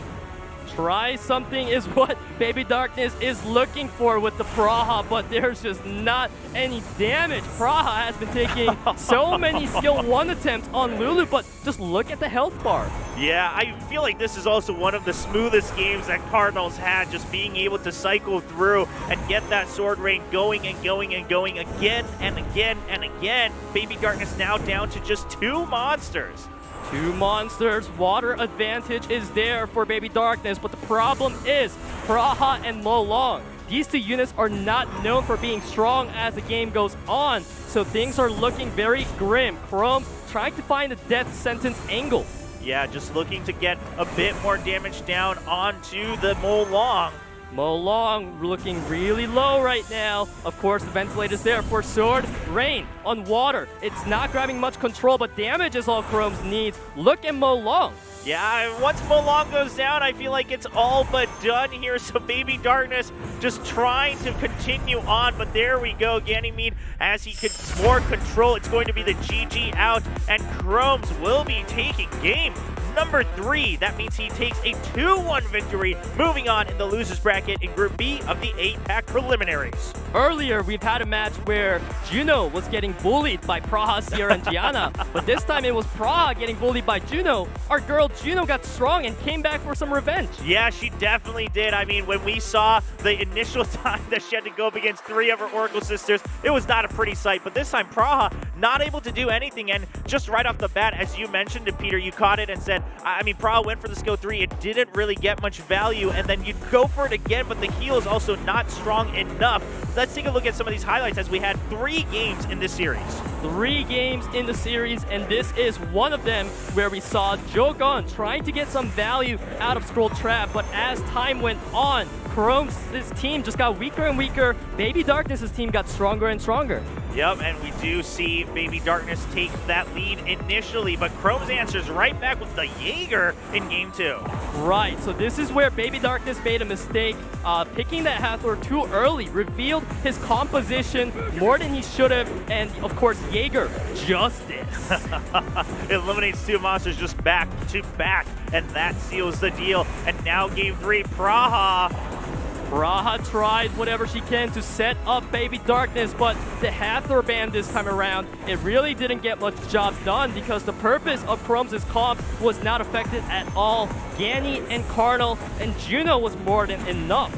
Yeah, they were just able to constantly work off of each other, providing control going forward. Those ventilates and the sword rains constantly coming back out. Lulu there to just make sure they're constantly at full HP. Krom'z takes the match 2-1 against BabyDarkness. BabyDarkness's run will end here in Group B of the APAC preliminaries. That means coming up, it's going to be the losers bracket round 3. Silent Control has been making his way through the gauntlet on the top side. He now has to face Krom'z to try to move on to the losers finals. This is an extremely exciting matchup. So Krom'z, we know that this guy always likes to play aggressive with his speedy CC combos, while Silent Control likes the turn 2s. Yeah, so we'll see who actually comes out on top as we see them kind of button heads with different compositions. That will be the next match. That is still a best of 3, but then the losers finals where Hong KFC is waiting. That, at the end of the day, will be a best of 5 to determine who moves on from Group B in that second slot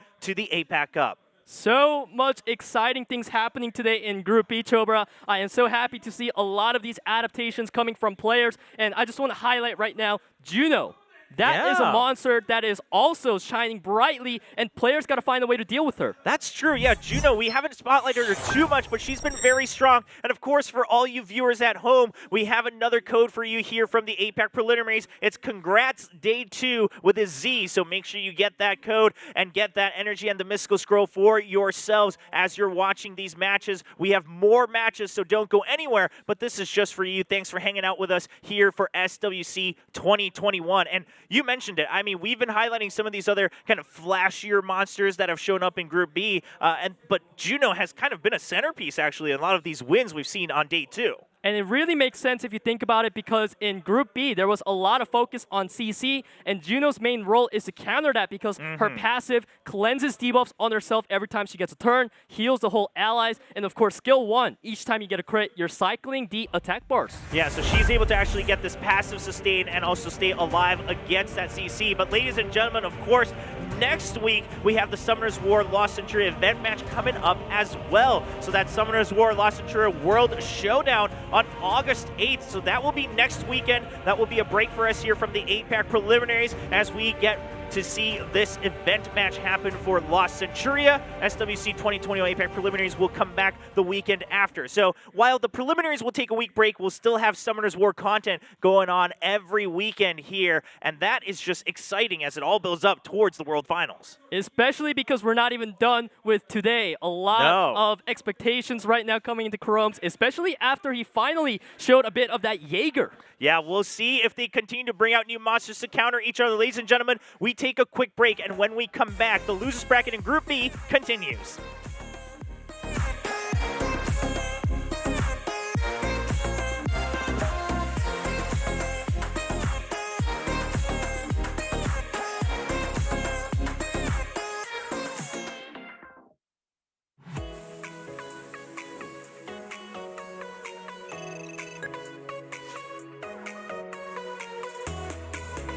Wanted to bring to your attention again, as we do every single SWC broadcast.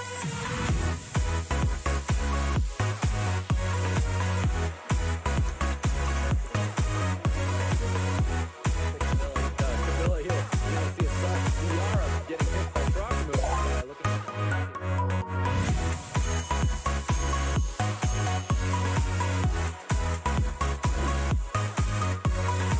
Looking to get that full team strip attack our first guy.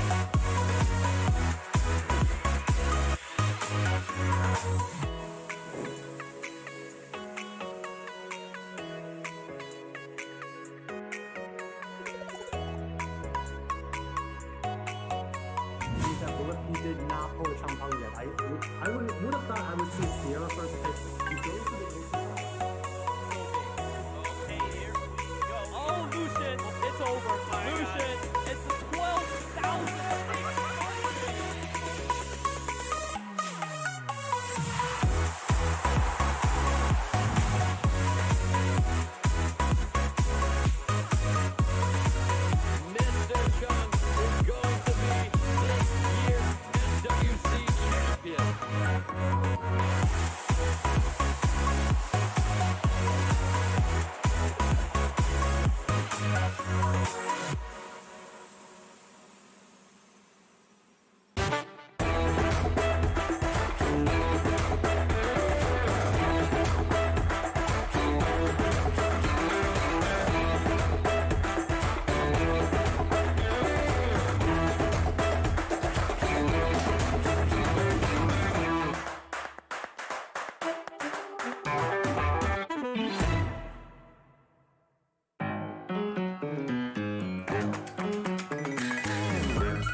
This is war. Lead, follow, or get out of the way.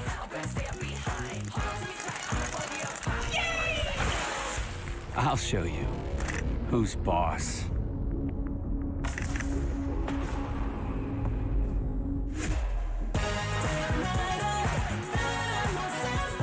The world is now a real-time battlefield. Join the global battlefield. Summoner's War, Lost Centuria. Download now.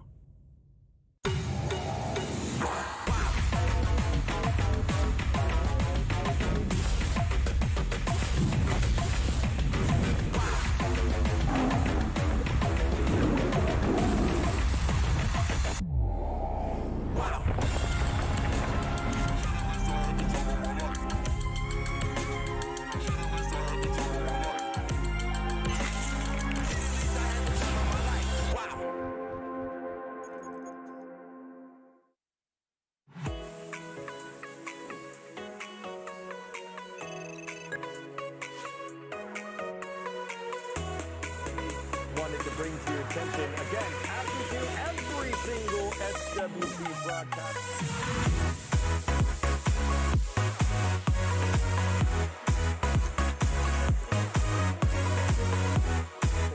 Camilla here. You're gonna see a soft Ciara getting hit by Krom'z.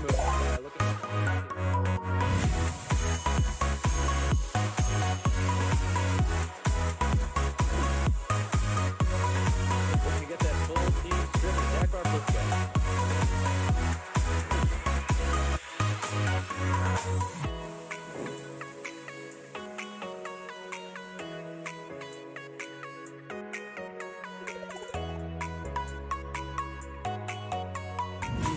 He did not pull the Changpang yet. I would have thought I would see Sierra first pick. He goes to the Oh, Lucian, it's over. Lucian, it's the 12,000.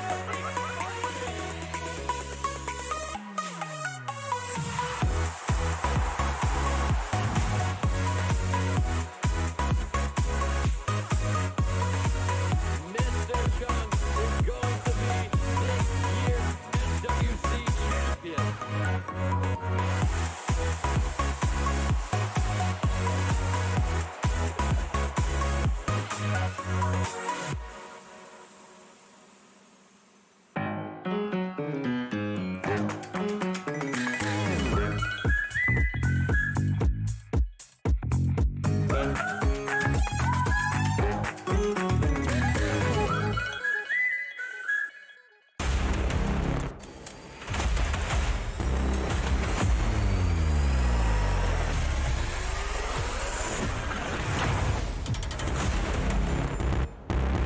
This is war.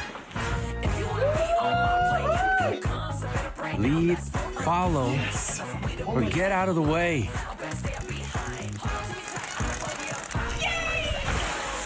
I'll show you who's boss.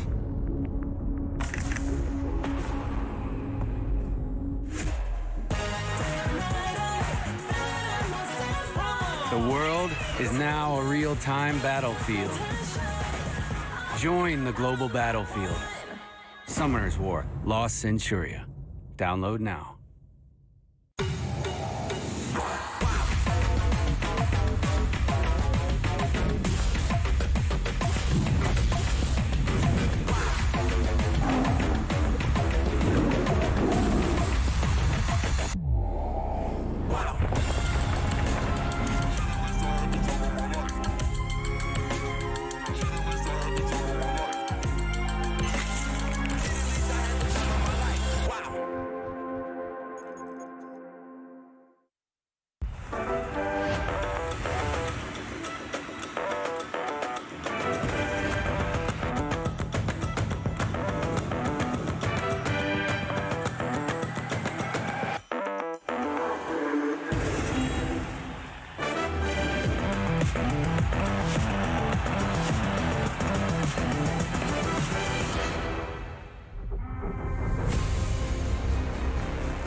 One slot remaining from Group B in the APAC preliminaries to move on to APAC Cup. 3 players remaining vying for that spot. We now move on to the losers bracket, round 3 between Silent Control and Krom'z. Silent Control. This guy has had such a turnaround today. After a disappointing 0-2 yesterday, we can see he got a 2-1 victory over Icedcoyote and 2-0 against Xere, one of our favorite players that are very much highlighted. Yeah, Xere, of course, bringing out a lot of differences, but Silent Control was ready, especially ready for that Coco. He was still able to fight back against it, take that 2-0 victory, and even at the top of the day, as you mentioned, Peter, he was down 0-1 and then wins 2 in a row to get that comeback victory against Icedcoyote. Silent Control is in it to win it as he continues in the gauntlet, but Krom'z is here to try to stop him. Krom'z, you look at him, he just looks so confident. Krom'z, the Tiger, he is here to try to put a stop on the rampant march of Silent Control. Yeah, Krom'z coming in. I mean, look at this. All his matches actually all going to game 3, so all a bit of a nail-biter in these best of 3s, but he's able to come back on top against BabyDarkness. And look, he lost against Hong KFC in the winner's bracket. He wants to make it to the losers finals for a revenge match, so he has to win this best of 3. The revenge, of course, that gets your blood boiling. I'm sure Krom'z does not want to go down here early today in day 2 of Group B. All right, well, we'll see who gets to move on to the losers bracket finals. This is round 3 between Silent Control and Krom'z as they look to move on in SWC 2021 with the APAC preliminaries. We are in game 1, waiting for the pre-bans. The pre-bans shall come out soon, but I can't help but wonder for Krom'z if some of the matches out of Silent Control had an impact, like Lulu.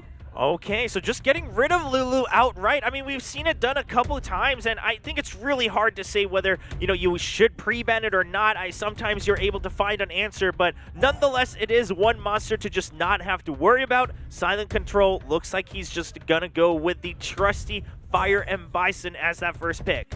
Definitely a good read by Krom'z there. He had a feeling that Silent Control would revert to some of his second turn strategy. And of course, Lulu and Fire Bison was what Silent Control was looking for, but he does not have it anymore. Yeah, the Lulu not going to be there by your side, able to keep the team alive and get that later window of opportunity. So Silent Control needs to start thinking about some other options. Krom'z taking a lot of time on these first pick, decides to go for the Xere and then the Okeanos as well. Definitely, he was thinking through a lot of different strategies in his mind, but decides to go for his trusty combo. Silent Control considering the Fran now that Lulu is gone. And for the third pick, it should be a bruiser of some sort. Yeah, we'll see. We saw a brief highlight there, but Silent Control might want to revert back on his decision. As you mentioned it, Peter, Fran going to be there in place of Lulu and friends, and then the Moore going to be locked in for Silent Control. The reason why Silent Control switched out the Ragdoll was because he knows that Krom'z doesn't have Ragdoll, so he can save it for later and just instead take away a unit from Krom'z right now, which was the Moore. Yeah, just really having that awareness of who you're playing against, of course, matters a lot in these drafts as you get deeper into the bracket. You want to get whatever edge you can. Krom'z looking for an answer in pick 3 and 4. Krom'z is taking a lot of time. He is so meticulous right now. Picks up Chiwoo and then the Chungpung as well. Chiwoo Chungpung means Krom'z is definitely going for a lot of that control. And Silent Control, he's bringing back the Ragdoll, of course. We can't forget this unit, how powerful it is into almost any team comp. Yep, Ragdoll always providing just so much value for the team, and of course, just as a bruiser himself as well. And then we see the Masha being picked up by Silent Control as the last pick. The return of the Fire Beast Rider. Masha takes such a good utility of her skill 3 passive, which gives her attack bar extra amounts, which Ragdoll also provides within his passive. Yeah, but Ragdoll will be banned out by Krom'z. Doesn't want to have to deal with that passive at all, so Masha won't have that specific synergy. Will still be going in to game 1, though, alongside Silent Control. This is game 1 in a best of 3 to see who moves on in Group B of the APAC preliminaries. just as you said, Chobra, now that the Ragdoll is not here for Masha, how much control and damage can she get is the question. But Changpeng is here to stop some control coming out of Silent Control. Just look at the attack bar reduction. Oh my goodness, you hate to see it. We saw some of this on day one yesterday for Group B, and once you start controlling that attack bar, it really starts to be punishing against the enemy player, Xere, looking to see which target she wants to go for. Bison is going to be the choice. Definitely wants to keep him on lockdown so that Krom'z does not get some retaliation. And that damage, though.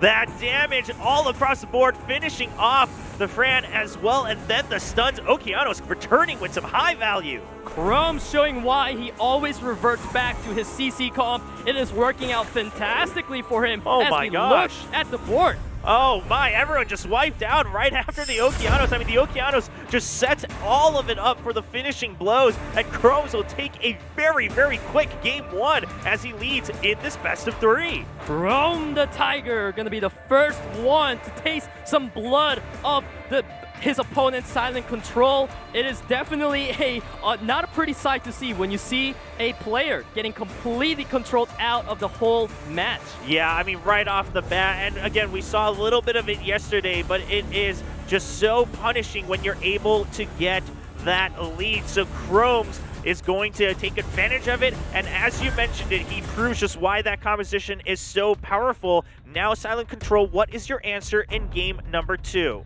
Silent Control's answer says Changpeng was too much out of Krom'z. That turn 1 with all the attack by reduction was way too much, so he is gone now, and Ragdoll is just going to be a comfortable pre-ban for many of these players. He is sitting in the rank 1 of most pre-banned units.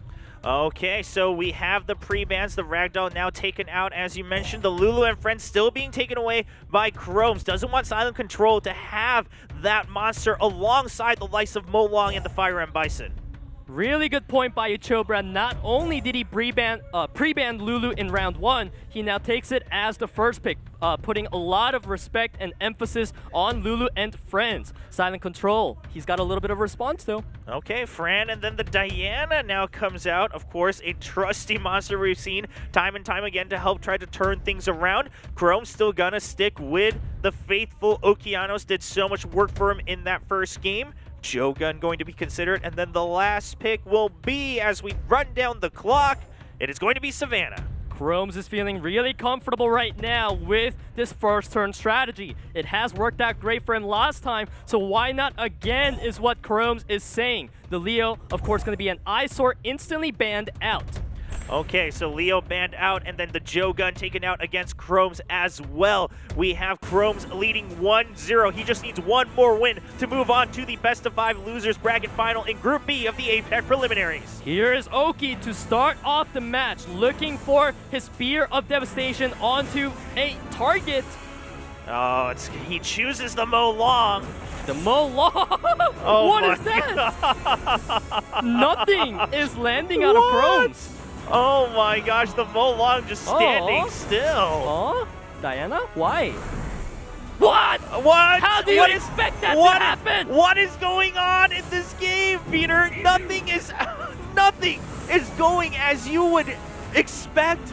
That was honestly the biggest throw I have ever seen within SWC 2021. But Silent Control, he somehow knew the bomb will not stick, and he does not pay the price. How do you take that risk and get away with robbery for free? This is insane. Silent Control, it's as if he can read the future. Literally, he just committed a crime and got away with it scratch free. Now Fire Bison is here, not able to get much done at the moment, but of course Fran with the cleanse is going to be very annoying for Krom'z. I'm just still flabbergasted as we continue to see Silent Control just keeping up the advantage after that initial turn. Diana trying to go for another one.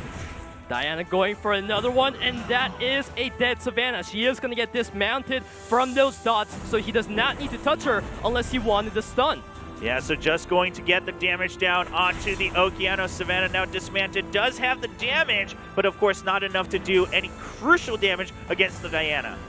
Crucial damage is being landed out, but the Okeano still needs one more turn for his Rain of Stone Psycho Crusher. Oh, gets the stun onto the Okeano, some damage across the board as well. Now the Molong trying to finish off the Savannah. Savannah doing whatever damage she can before she goes down, but Diana's here looking still so healthy. Oh my gosh, finishes off and then gets another turn, now transforms, going for the Pew Pew. Pew pew pew is what Diana says, looking for more damage, and Lulu finally gets some turn of her own, but it's just Oki now. Where did his friends go? Yeah, it's just Okeanos. I mean, Rain of Stones. Good damage. Okay, yeah, and some stuns as well, but this is still pretty dire for Krom'z right now. Spear of Devastation looking for the killing blow onto the Fran, and it is not enough, but Oki still has the hopes. All right. Okay, well, he did finish off the Fran, all right? We got to give him credit where credit is due, but Diana gets rid of the Lulu, and now there's no sustain for Okeanos. Can he do this alone? About the hope I was talking about, Chobra, that has been reduced by a significant amount at this point. Okeanos no longer has the one last friend he was hanging on to. Left her all alone, friendless, he goes down. Oh, wow, and that is going to be Silent Control tying things up here in this game, 1-1. Just the beginning of that game, Peter, Silent Control just getting away with robbery for free. With that Diana, he took this giant risk, and he doesn't get punished. I am going to put my official marker on this. This was the most toxic Diana game I have ever watched in my life, maybe.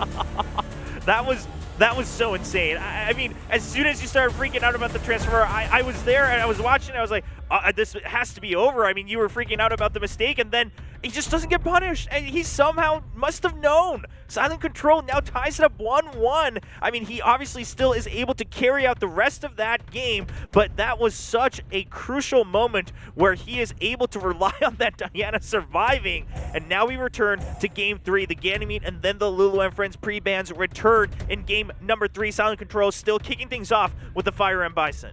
Chrome the Tiger, you have to pull it back now. Get together, whatever mentality, keep it together, right? You got to have composure now coming into this game number 3, because it is going to be match point for both players. I mean, listen, this is why we have the drafts. This is why we have the best of series. Anything can happen at any given moment. You just have to make sure that you get the advantages you can. Krom'z is here for a reason. He made it to the APAC qualifiers for a reason. He's trying to answer back in Game 3. He kicks off his picks with Xere and Fran, and Silent Control picks up that Juno, and we talked about it before this match, Peter. That monster has been very, very crucial today. The reason why we're seeing a Juno this early on, although there's no control from Krom'z yet, is because Juno is a very good counter to Fran. Makes her skill 3 a lot less useful. So Juno's definitely an eyesore for Krom'z right now, given we know Krom'z love his CC. Yeah, Krom'z. Oh, okay. We're seeing a bit more of a change-up as well. The Artamiel coming out for Krom'z alongside the Okeanos. Now that is the babysitter of Diana, the one and only who can try to keep a leash on her, along with Antares and a couple other units, right? But Artamiel, he is definitely one of the strongest counters.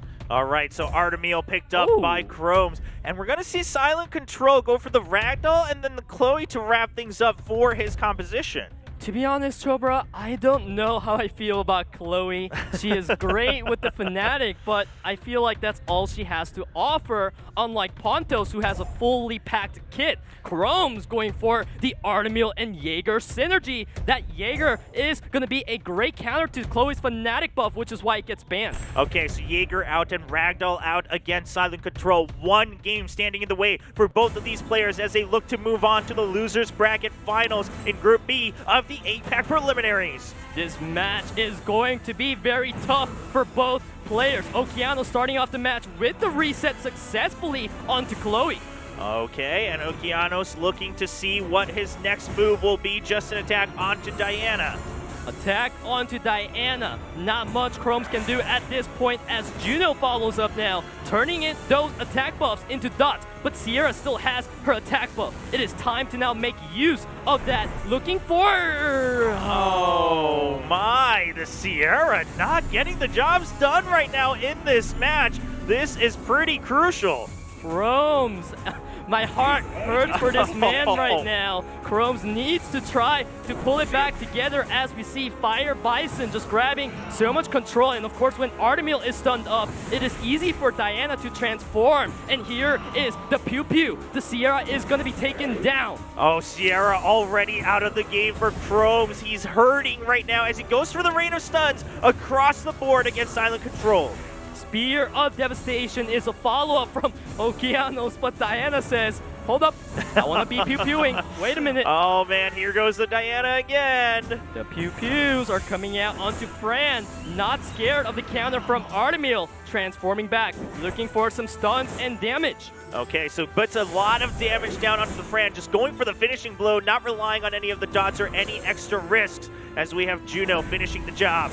In this match, we did not get to see the reason why Artemil was picked. The units on the side of Krom'z went down way too quickly. At this point, Diana just trying to buy time. Silent Control knows he's in an advantageous spot. He just needs to keep his units alive. Yep, just going for a bit more of that sustain, waiting to just spread out the damage chip by chip. Okeanos has a chance here with the Rain of Stones. Looking for damage, but no stun on Chloe. Means there's just going to be even more sustained response out of Silent Control. Artemil, he is very weak when he is left 1v4. It's hard to take him down, but eventually you will get the job done. Yeah, Artemil just doing what he can, hopping back and forth, but like you mentioned to Peter, it's not looking so hopeful for Krom'z. Looking for the damage, the counters, but the Chloe is here with the healing. Oh no, just too much sustain right now on the side of Silent Control, and Krom'z, of course, all alone with that Artemil. He keeps landing stuns, but onto the worst target possible, Juno. It's only helping out his opponent. Artemil trying so hard to hang on for dear life, but things are getting darker and darker for Krom'z. Yeah, that health bar is just seconds away from being deleted.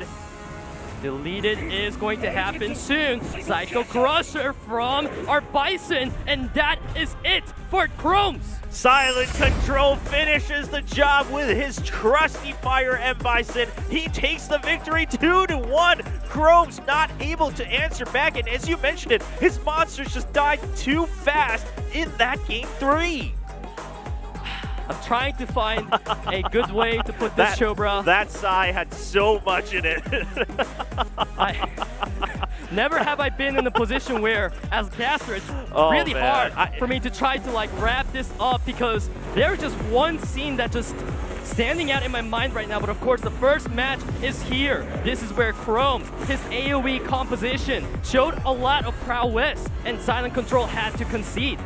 Yeah, Silent Control, of course, wasn't able to get that first win. I mean, Krom'z was the one who kicked it off, but here we go. Silent Control in game 2 just gets away, and that Diana doing so much for his team.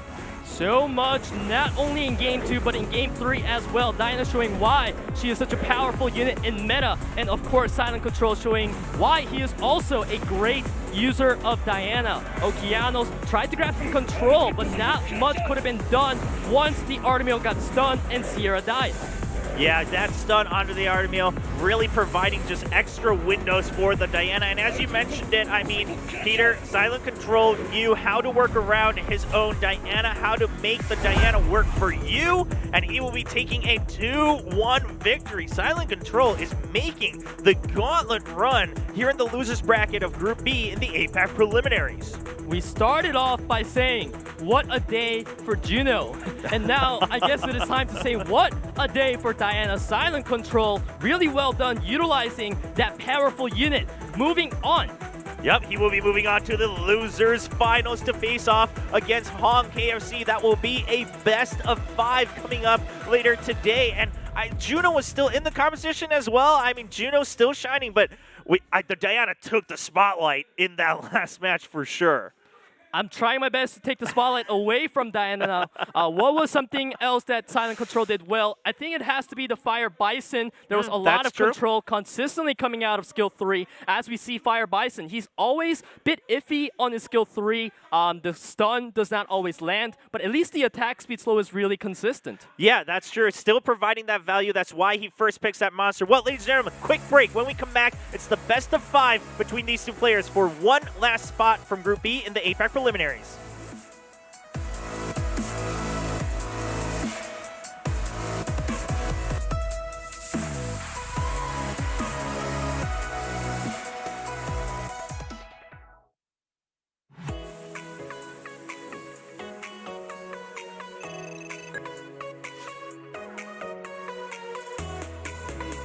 wanted to bring to your attention again, as we do every single SWC broadcast.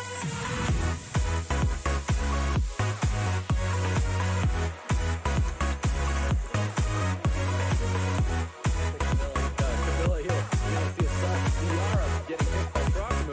Look at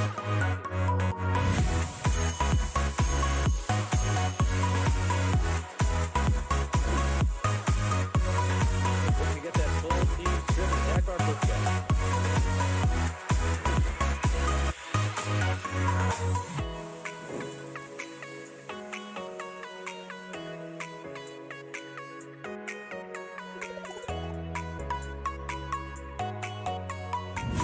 He did not pull the Champang yet. I would have thought I would see Xere first pick. He goes to the Oh, Lucian, it's over. Lucian, it's the 12,000.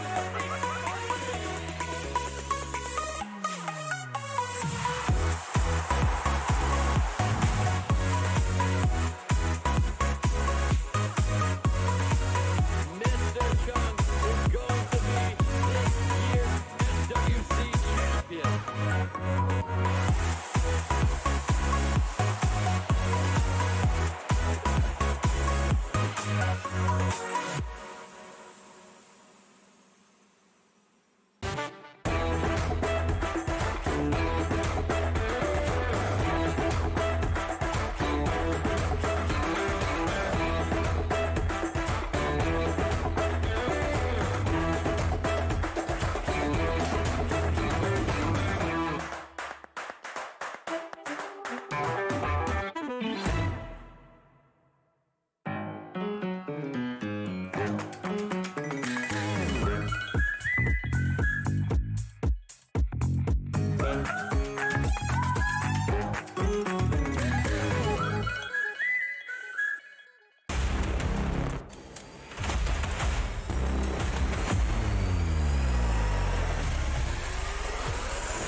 This is war. Lead, follow, or get out of the way.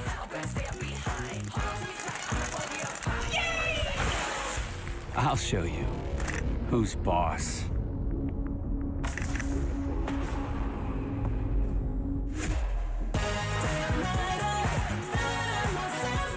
The world is now a real-time battlefield.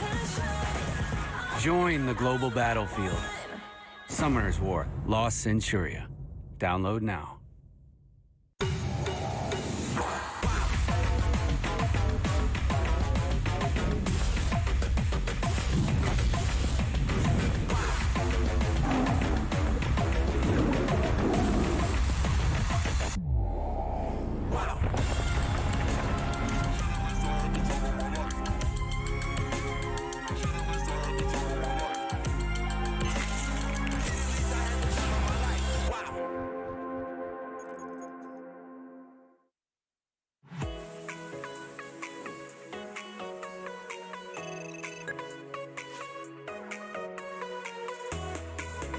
Wanted to bring to your attention again, as we do every single SWC broadcast.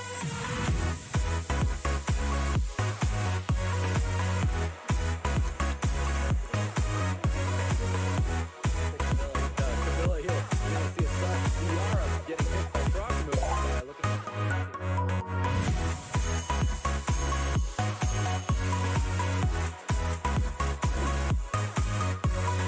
we're going to get that full team strip attack our first guy.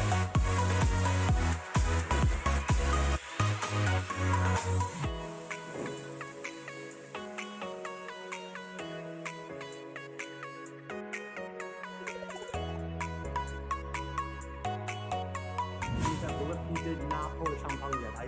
I would have thought I would see Xere first pick. He goes to the Oh, Lucian, it's over. Lucian, it's the 12,000.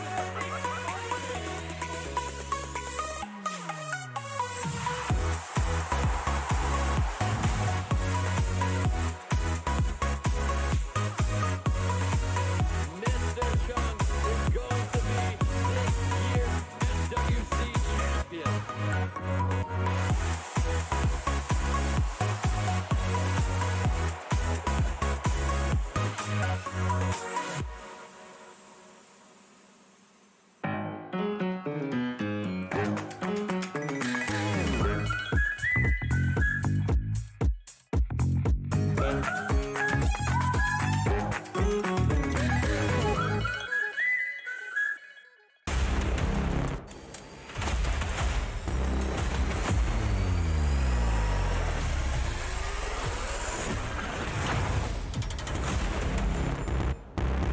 This is war. Lead, follow, or get out of the way.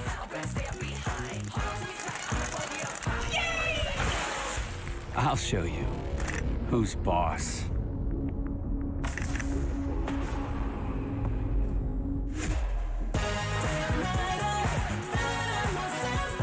The world is now a real-time battlefield. Join the global battlefield. Summoner's War, Lost Centuria. Download now.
Two players remaining in Group B of the APAC preliminaries looking to challenge the world in SWC 2021. They meet in the losers brackets finals, one best of 5 to determine who will take the second spot from Group B to move on into the APAC Cup.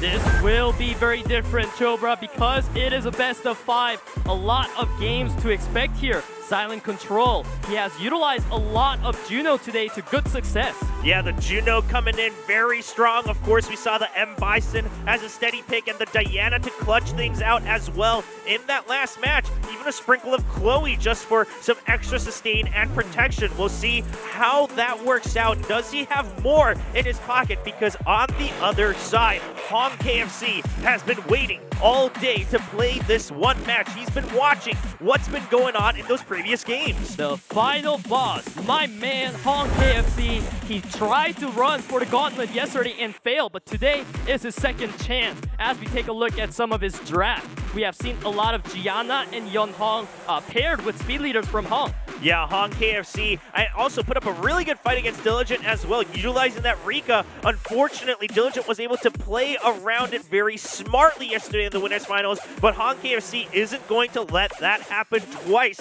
He came prepared in the losers bracket finals. This is a second best of 5 for him, so he already has that experience in his pocket as well. We also cannot forget to mention his Haegong. It is one of the fastest Haegongs that I have ever seen. Going to be a huge factor in disrupting his opponents. Yeah, that's true, Peter. You mentioned that he is very, very speedy on the side of Hong KFC. So let's find out. This is game 1 in the losers bracket finals, a best of 5 to determine who moves on to the APAC Cup from Group B in the preliminaries. We have Gianna being banned out against Hong KFC, and then Ragdoll will be banned out against Silent Control. Some of the most popular pre-bans we see here in match number 1, so it is no big surprise. Silent Control opting for the Xere. It has paid off for him many times. Why not again? Yeah, Xere, I mean, so reliable. More going to be picked up on the side of Hong KFC. Ganymede, we're just quick firing these picks as we take a look at why Xere is picked so often for many of these players.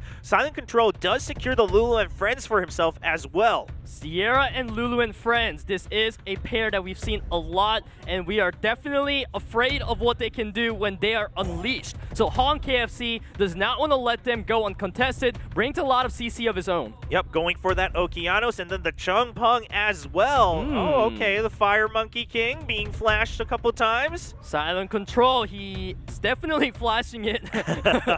He's not really sure about going for it though. Yeah, definitely flashing it with some intention. We'll see where that intention heads as we look at the Haegong being taken away for himself on the side of Silent Control, and then the Leo as well. Leo is there always as a neutral pick for Silent Control, just a good pick overall. It can force out a ban from the opponent as well. And Haegong, This is a unit that we have seen very good success from, especially when utilized against strippers like the Chungpung. Oh, so Han KFC, his last answer will be the Xere against Silent Control. As we see the bans come out, it is Chungpung and then Leo being banned out. So Leo ban is no big surprise. And now at this point, the question is, the old school strategy, Yanni Oki Control, will it be enough to go through the shield that Silent Control is putting up right now? All right, Han KFC kicks things off in this game 1 of a best of 5 in the losers bracket finals. Spear of Devastation puts a nice little reset onto Lulu. And now more with a bit of a follow-up, not too much though. Okay, just a little bit. We're going to see Seal Magic come out.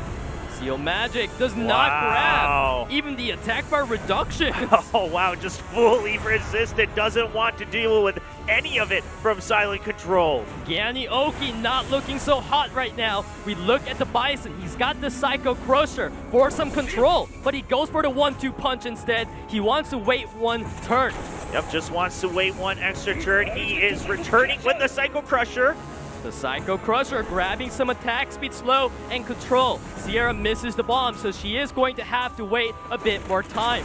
Yeah, you know, yesterday all these bombs were flying everywhere. Today, not so much, but of course, still some damage done against Han KFC. Right, so we are starting to see some of the weakness of Xere, the vulnerability that comes with this pick. Of course, Han KFC, everything is lined up for the Okigani as Xere misses another bomb. Still not able to get that crucial bomb, and now Okeanos finally, can he get the Rain of Stones? The glancing is there. Oh man, only 1 stun onto the Fire and Bison. Not much things going on for Oki right now. He's gonna go down to the dot unless Xere can heal him as we take a look at the Moore. Trying to grab some more control. Xere, she's got the bomb. She's looking for it. Finally is able to land the bomb, and there's the detonate to take out Ganymede from the game. So Xere should be moving ahead of Oki, but we have Haegang with the death sentence. Yep, just going to finish the job. Not looking so bright for Han KFC. Moore doing whatever he can, but he's only 1 monster against the 4 still alive for Silent Control. Definitely looking rough for Moore right now to try to turn this around. Xere buying some time with the heal, but of course 1 bomb from Xere will seal the fate of Moore. Yep, that's going to be the bomb onto Moore, so now all attention paid onto Xere from Silent Control. Unless he can constantly massacre, but he was lacking the damage for the reset. Now Xere, he's going to be a lot lower on his damage output, and that is the concede. Yep, Silent Control will be taking that first game. He made it through the gauntlet so far today to get to this point. He is not giving up. He wants to continue his streak to try to get to the APAC Cup. This could be actually a potential advantage for Silent Control. He has played so many matches today, and he's gone through a lot of different strategies. So he is here now. He can just choose whatever he feels most comfortable with. But we saw Han KFC still stuck on yesterday, prioritizing Yanni Oki, and it backfired. Yeah, Han KFC, if he wants to stay alive in this best of 5, he has to adapt. He has to change things up. Everything is changing every day, every game here in SWC 2021. The pre-ban's now out for round number 2. Chungpung being banned out against Han KFC, and now the Lulu and friends being taken out of the game. It's been a tough road for Silent Control. We've been with him all along, ever since the first match started. And he is here now to take down this final boss that is Han KFC in round 2, going back to the Haegang pick. Yep, securing that Haegang for himself. And we look at the win rates for the Cardinal, Fire, and Bison together, of course, being exchangeable, still at 55%. So 19 wins, a lot of picks as well. A very, very solid pick for Silent Control. Han KFC, meanwhile, still considering that Ganymede, but is he gonna start some different pairings? No, it's going to be the Okeanos. Xere, Ganny, Oki, this has been a very successful lineup. Now the question is, if you're Silent Control, you can see clear as day what Han KFC is trying to do. So what is your response to the CC? He says it is Fran Diana again. Fran Diana, very reliable. I mean, Diana had a 60% win rate, some of the higher ones that we've seen, especially with that many picks. 18 wins. Of course, Diana, we all know the strength of that monster alone. Han KFC, that Gianna, this time not able to be pre-banned, is going to lock it in alongside the Moore once again. Hong KFC rounded out his team comp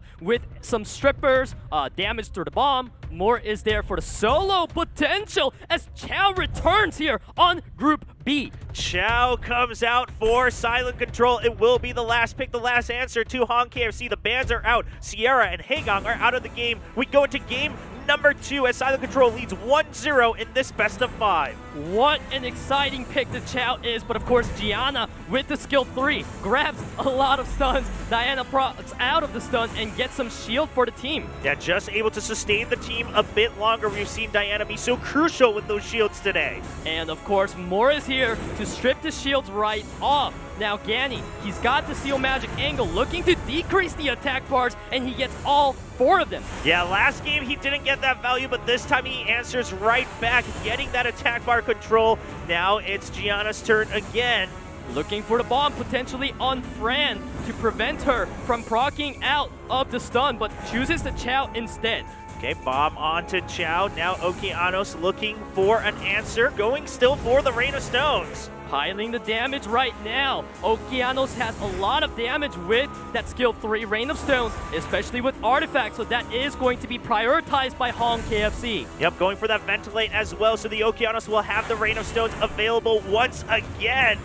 The Rain of Stones. We see the damage and the stuns. They are all here to stay. Oh my gosh, Silent Control is getting controlled again. This is starting to look like a deja vu of his match yesterday where he wasn't able to take any actions. Ganny seals the deal with the Seal Magic, grabbing even more control for Hong KFC. He is looking to pile the bombs onto the Chow. Make sure he dies to it before he does some nasty things. Yeah, this Chow is just stunned and bombed forever. Those are spinning above his head. They are ticking time bombs literally right now on top. And we saw another stun against the Fire and Bison as well. Yep, and that is the concede. That is going to be it. I mean, at that point, you have to accept fate. There's no way out of it. That Chow was never going to get a chance to answer back. And Hong KFC, he answers back in this best of 5 as he ties things up 1-1. Hong KFC definitely got a lot of value out of that match with the Ganny Oki combo. Finally, the resets adding up, the attack bar reductions adding up, and that was all he needed to take this game back for himself. Hong KFC, he still trusts in that combo. He still trusts in what the control can do for him. He now ties it up 1-1. This is a best of 5. Both players still needing 2 more games to try to secure that spot into the APAC Cup here in SWC 2021. The pre-bans will repeat themselves from game number 1. It will be Gianna and Ragdoll. Gianna has done a lot of work for Hong KFC in the previous round. We've seen Silent Control. He has a lot of will runes on his unit, so it is definitely a powerful pick against him, as we see once again some standard pickups. Ganny Oki still going strong for Hong KFC. Xere locked in for Silent Control, and then the Fire and Bison and Lulu once again being paired together. Fran, of course, this has been the popular option today when Lulu and Friends is not available. Moore is a good pair to Ganny and Oki as well. Yeah, so still going with the same idea for Hong KFC. He does not feel the need, the pressure to switch things up too much just yet. You still have an option. You still have a bit of margin as it is a best of 5. Silent Control looking for some answers. Okay, he comes out with something new. He wants to try to take an advantage. Josephine is a monster that I kept mentioning as it could counter Oki, but I don't think we're going to see it. But now we do actually get to see the Josephine. She is a pretty good counter to Okeanos, especially if you ban out the Ganny. But now the Chung Peng being there is going to be an eyesore for Josephine. So Chung Peng will be the ban still. As you mentioned, you just have to take that monster out. Lulu and Friends banned out against Silent Control. Can the Josephine still get the work done for Silent Control? All eyes on that mod as we go into game number 3. Full will runes on the side of Silent Control. Okeanos can go for only Spear of Devastation on one unit, and he misses. Doesn't get the reset, so that's not going to be the value that Hong KFC wanted at the start of the game. The strips also not being consistent for Hong KFC as we see a transform out of Diana, but the Ganny cuts in now, and he's just going to reduce the attack bar of Diana. Yeah, there we go. The attack bar controlled again against 2 of these monsters. Silent Control, he's not scared to transform on turn 1. He feels comfortable with Diana sitting in that human form as Xere now lands out the bomb, and it's going to do a lot of damage. Huge damage onto Okeanos, and as you mentioned, Silent Control, he does not fear it. He takes his chances. The Rain of Stones comes in though, and that's a stun now across the board. Of course, Diana, she is a lot more vulnerable in her human form. Hong KFC realizing that, trying to do damage, but there's a 1-2 punch. Oh, not gonna be able to finish off Diana just yet. Not yet. She is sitting there with 1 HP. Fire Bison trying to grab more damage, almost taking out the friend, but the Rain of Stones is here. It returns thanks to the Ganymede, and that will be Diana out. Silent Control not gonna be able to make use of that monster anymore. Reset potentially going on Fire Bison because we know he has his skills up now. Hong KFC thinking through, and he does get the right selection.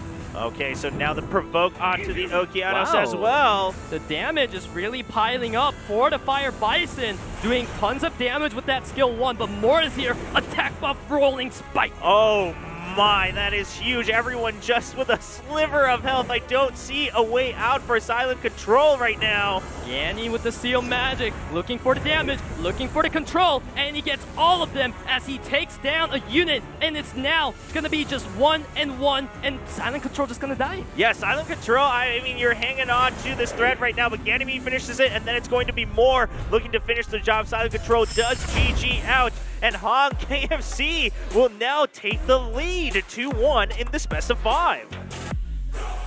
Hong KFC definitely was able to utilize this time the window where Diana was at her most exposed form. Getting that stun and keeping her locked down was a crucial strategy for Hong KFC. Yeah, I mean, it seems like from Silent Control, it's not that he, is making a mistake against the common norm. It's just that he's willing to take these risks, just trying to get the damage he wants ahead.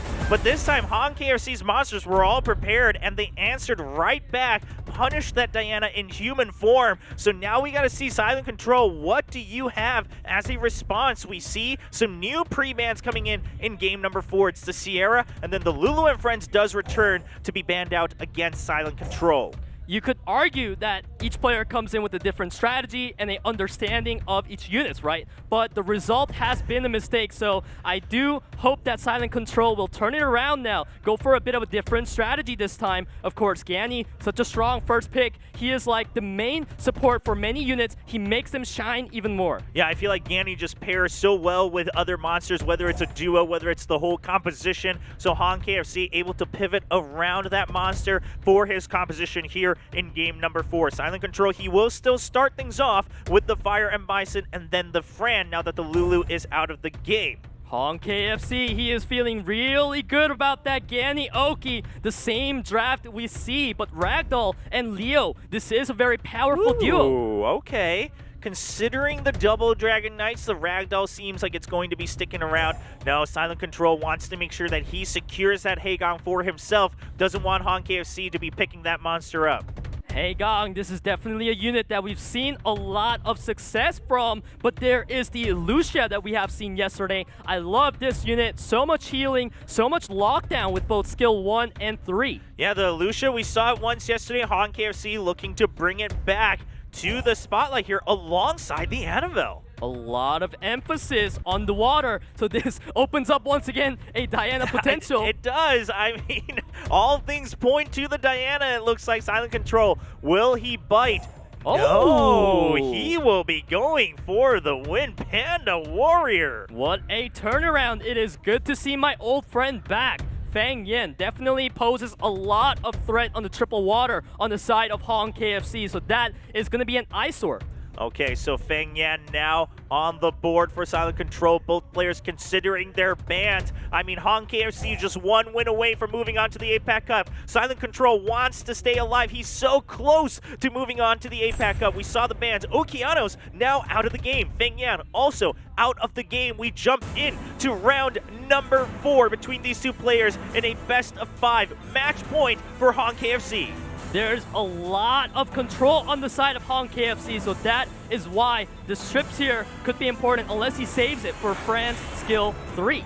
Well, looks like it is going to be saved for that purpose. Now Ganymede looking for a turn for Han KFC. What's unfortunate there is that he wanted the water striker to move before Ganny, but it did not happen. So he saves his skill 2, looking for the better angle. Yeah, so we're just going to see Fire and Bison put down a little bit of damage. Both sides still just trying to determine what to do with Sleep now to control the M Bison for a little bit.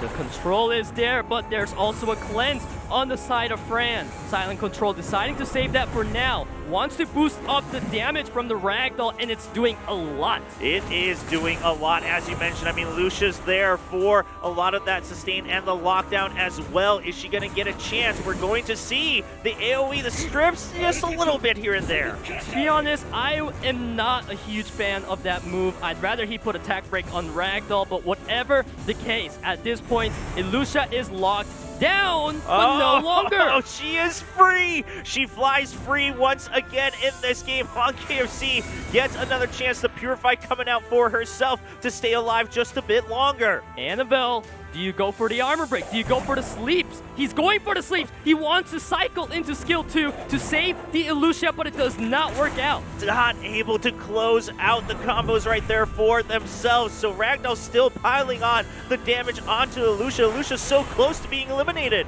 That stun, it's like a little nasty little punch into the face of Silent Control.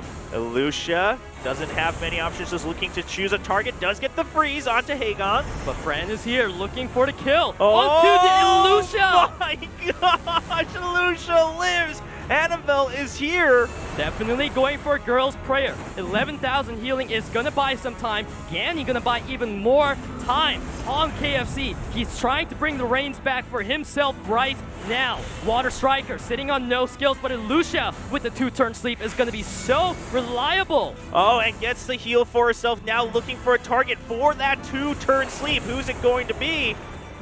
He's saving it. Okay, all right, just goes for the attack. Yep, because he knew that Annabelle has the Water Guardian Angel, so he wanted to save it for after. Very smart play, getting huge value.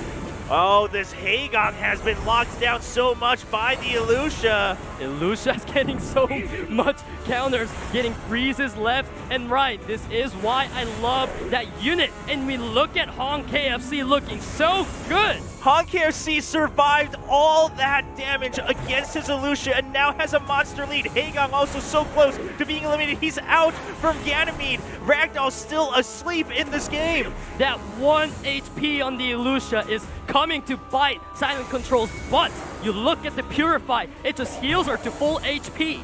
This Ilusha is a hero right now for Han KFC. He can taste the road to the APAC Cup, and the Annabelle goes again as she's looking. Again. Oh my goodness. This again. Annabelle is just repeating back to back to back. Han KFC wants to secure his win to the APAC Cup. The teddy bears, man, they are so fearsome, especially when they come out from an Annabelle, and Han KFC is going to secure the win against Silent Control. Han KFC wins 3-1 as he moves on to the APAC Cup from Group B. He made it to the winners finals yesterday, lost 1-3, but he was ready for that best of 5 again today against Silent Control. He secures his spot. His road to the SWC 2021 World Finals will continue.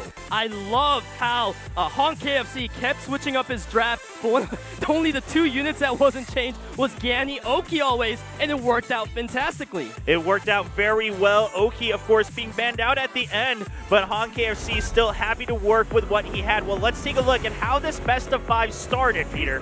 It started off, we saw a lot of CC coming out of Han KFC, but the response from Silent Control was too much. Yeah, Silent Control just ready. Sierra finally getting some of those bombs off as well. Of course, tons of damage from that, and he takes the first win. Gianna Show was the name of match number 2. As we saw the stuns coming out on turn 1, they were there to stick, and Okeanos kept piling even more stuns. Yeah, Han KFC, I mean, really relying on the old tried and faithful compositions, those monsters, the Rain of Stones continuing even in Game 3. This is where we finally got a look into Josephine, but there was no shield out of her because there was too much reset. Yeah, Josephine not able to bring out that value, and Peter, you questioned whether we'd actually see it. It didn't work out for Silent Control, and this last game, the Ilusha, just such a hero. Very nice patience out of Hong KFC here. He really chose his skills selection very nicely. And once the Lucia survived with 1 HP, he was able to utilize that to the fullest, survive, and while doing that, also get a lot of control. Yeah, I mean, just bouncing back and forth between the Lucia and the Anavo to survive, and then the control from all of his monsters in different forms with the stuns, with the attack bar reductions. Hong KFC will take the victory 3-1 against Silent Control. I mean, you gotta still give a round of applause to Silent Control. He made this huge run in the losers bracket, but unfortunately, his road to the SWC 2021 will end here. Hong KFC, meanwhile, qualifies for the APAC Cup. Huge congratulations to both players, and especially like you mentioned, Silent Control. This guy, he was building up a story. You see match 1, there he is, and match 2, there he is. He was there every time. But these are going to be the final Asia Pacific Cup standings for Group A and B. Yep, we had Second Baby and Jack moving on last week from Group A, and in Group B, Diligent will move on in that first seed. Hong KFC moving on in the second slot to the APAC Cup. There are still 4 slots remaining on the road to the APAC Cup. Of course, Group C and D we'll be checking out later on in August, but I mean, Group A and B already, we had such diversity that I'm excited to see what comes out of Group C when it comes on August 14th. Group C definitely looking exciting as we get a little bit of a sneak peek into the players that will be playing. Oh, Mr. Chung is in Group C, of course, the current champion from SWC 2020. So that will be a great sight as we get ready for Group C in the APAC preliminaries for SWC 2021. Well, we came into day 2, we asked for a bit more diversity, different comps, and we got exactly what we wanted, Peter. So much diversity in strategies today. I especially love the adaptation of Jaeger out of Krom'z against the Hathor, as we saw. Just so crazy with the damage. Yeah, the Hathor coming out forced it, but then we got to see the Jaeger put out all that damage. I mean, able to just eliminate monsters back to back. We had some really great moments, some really good highlights in Group B. I mean, Group A was explosive last week. The APAC preliminaries for SWC 2021 are just delivering some great games. Yeah, and another unit that stands out to me, Juno, we've seen her utilized a lot, and it just shows why players will go once again and again to these units because they do perform when you need them to. Listen, I'm really glad you keep bringing up Juno because I'm so focused on these bruises with the flashy damage. But here we have another code for all of you watching from home. It is 2021. APAC is coming, and it definitely is. I mean, all these players we've seen so far, very, very well prepared for SWC 2021. So you get your Mana Stones and Mystical Scrolls from that code. Don't forget to secure that for yourselves. But going back to what you briefly mentioned before we wrap up the day, I mean, the Juno is such a pivot point, such a foundation for a lot of these compositions. Juno, she mainly came to light when artifacts came out, and especially she was there because Fran was so popular back in the meta. And I guess that's why we see a lot less of a Fran now and more of a Lulu, because that is a unit that Josephine kind of struggles against. Or Juno. Right, Juno. Well, ladies and gentlemen, that's not the only thing coming up. It is also Summoner's War Lost Centuria. We will have an event match on August 8th. It is the World Showdown. So that's what's happening next weekend. Next weekend, we will not have the APAC preliminaries. While we take a break, the Lost Centuria World Showdown will be happening on August 8th at noon KST. So don't forget to tune into that. Of course, the APAC preliminaries return the week after as we take a look at Group C. Yeah, speaking of Group C, you mentioned earlier, Mr. Chung. He is the defending champion. And always, you want to see what the champion, the one who won it all, what does he bring to this new meta? Yeah, I mean, there's a reason he won it all, right? He was able to go through that entire journey to win the World Finals in SWC 2020. Personally, I'm very excited to see if does he bring something entirely different, or is it just a bit more prep in the same meta that we've seen in these two groups? If you remember, Chobra, we did analyze the matches together, and one name that stands out to me is Chiton the Sheng. That is true. Yeah, we were reviewing some of the VODs from last year, and you're right. I mean, we've seen a lot of diversity already, of course, even in SWC 2020, if you guys have seen those videos that have been prepared. I mean, we saw such a diverse pool even last year. Already, just in APAC, we're building up a great pool right now. So, ladies and gentlemen, now we have 4 players from the APAC preliminaries already secured in the APAC Cup. We will return 2 weeks later with Group C in the APAC preliminaries. We'll see you then.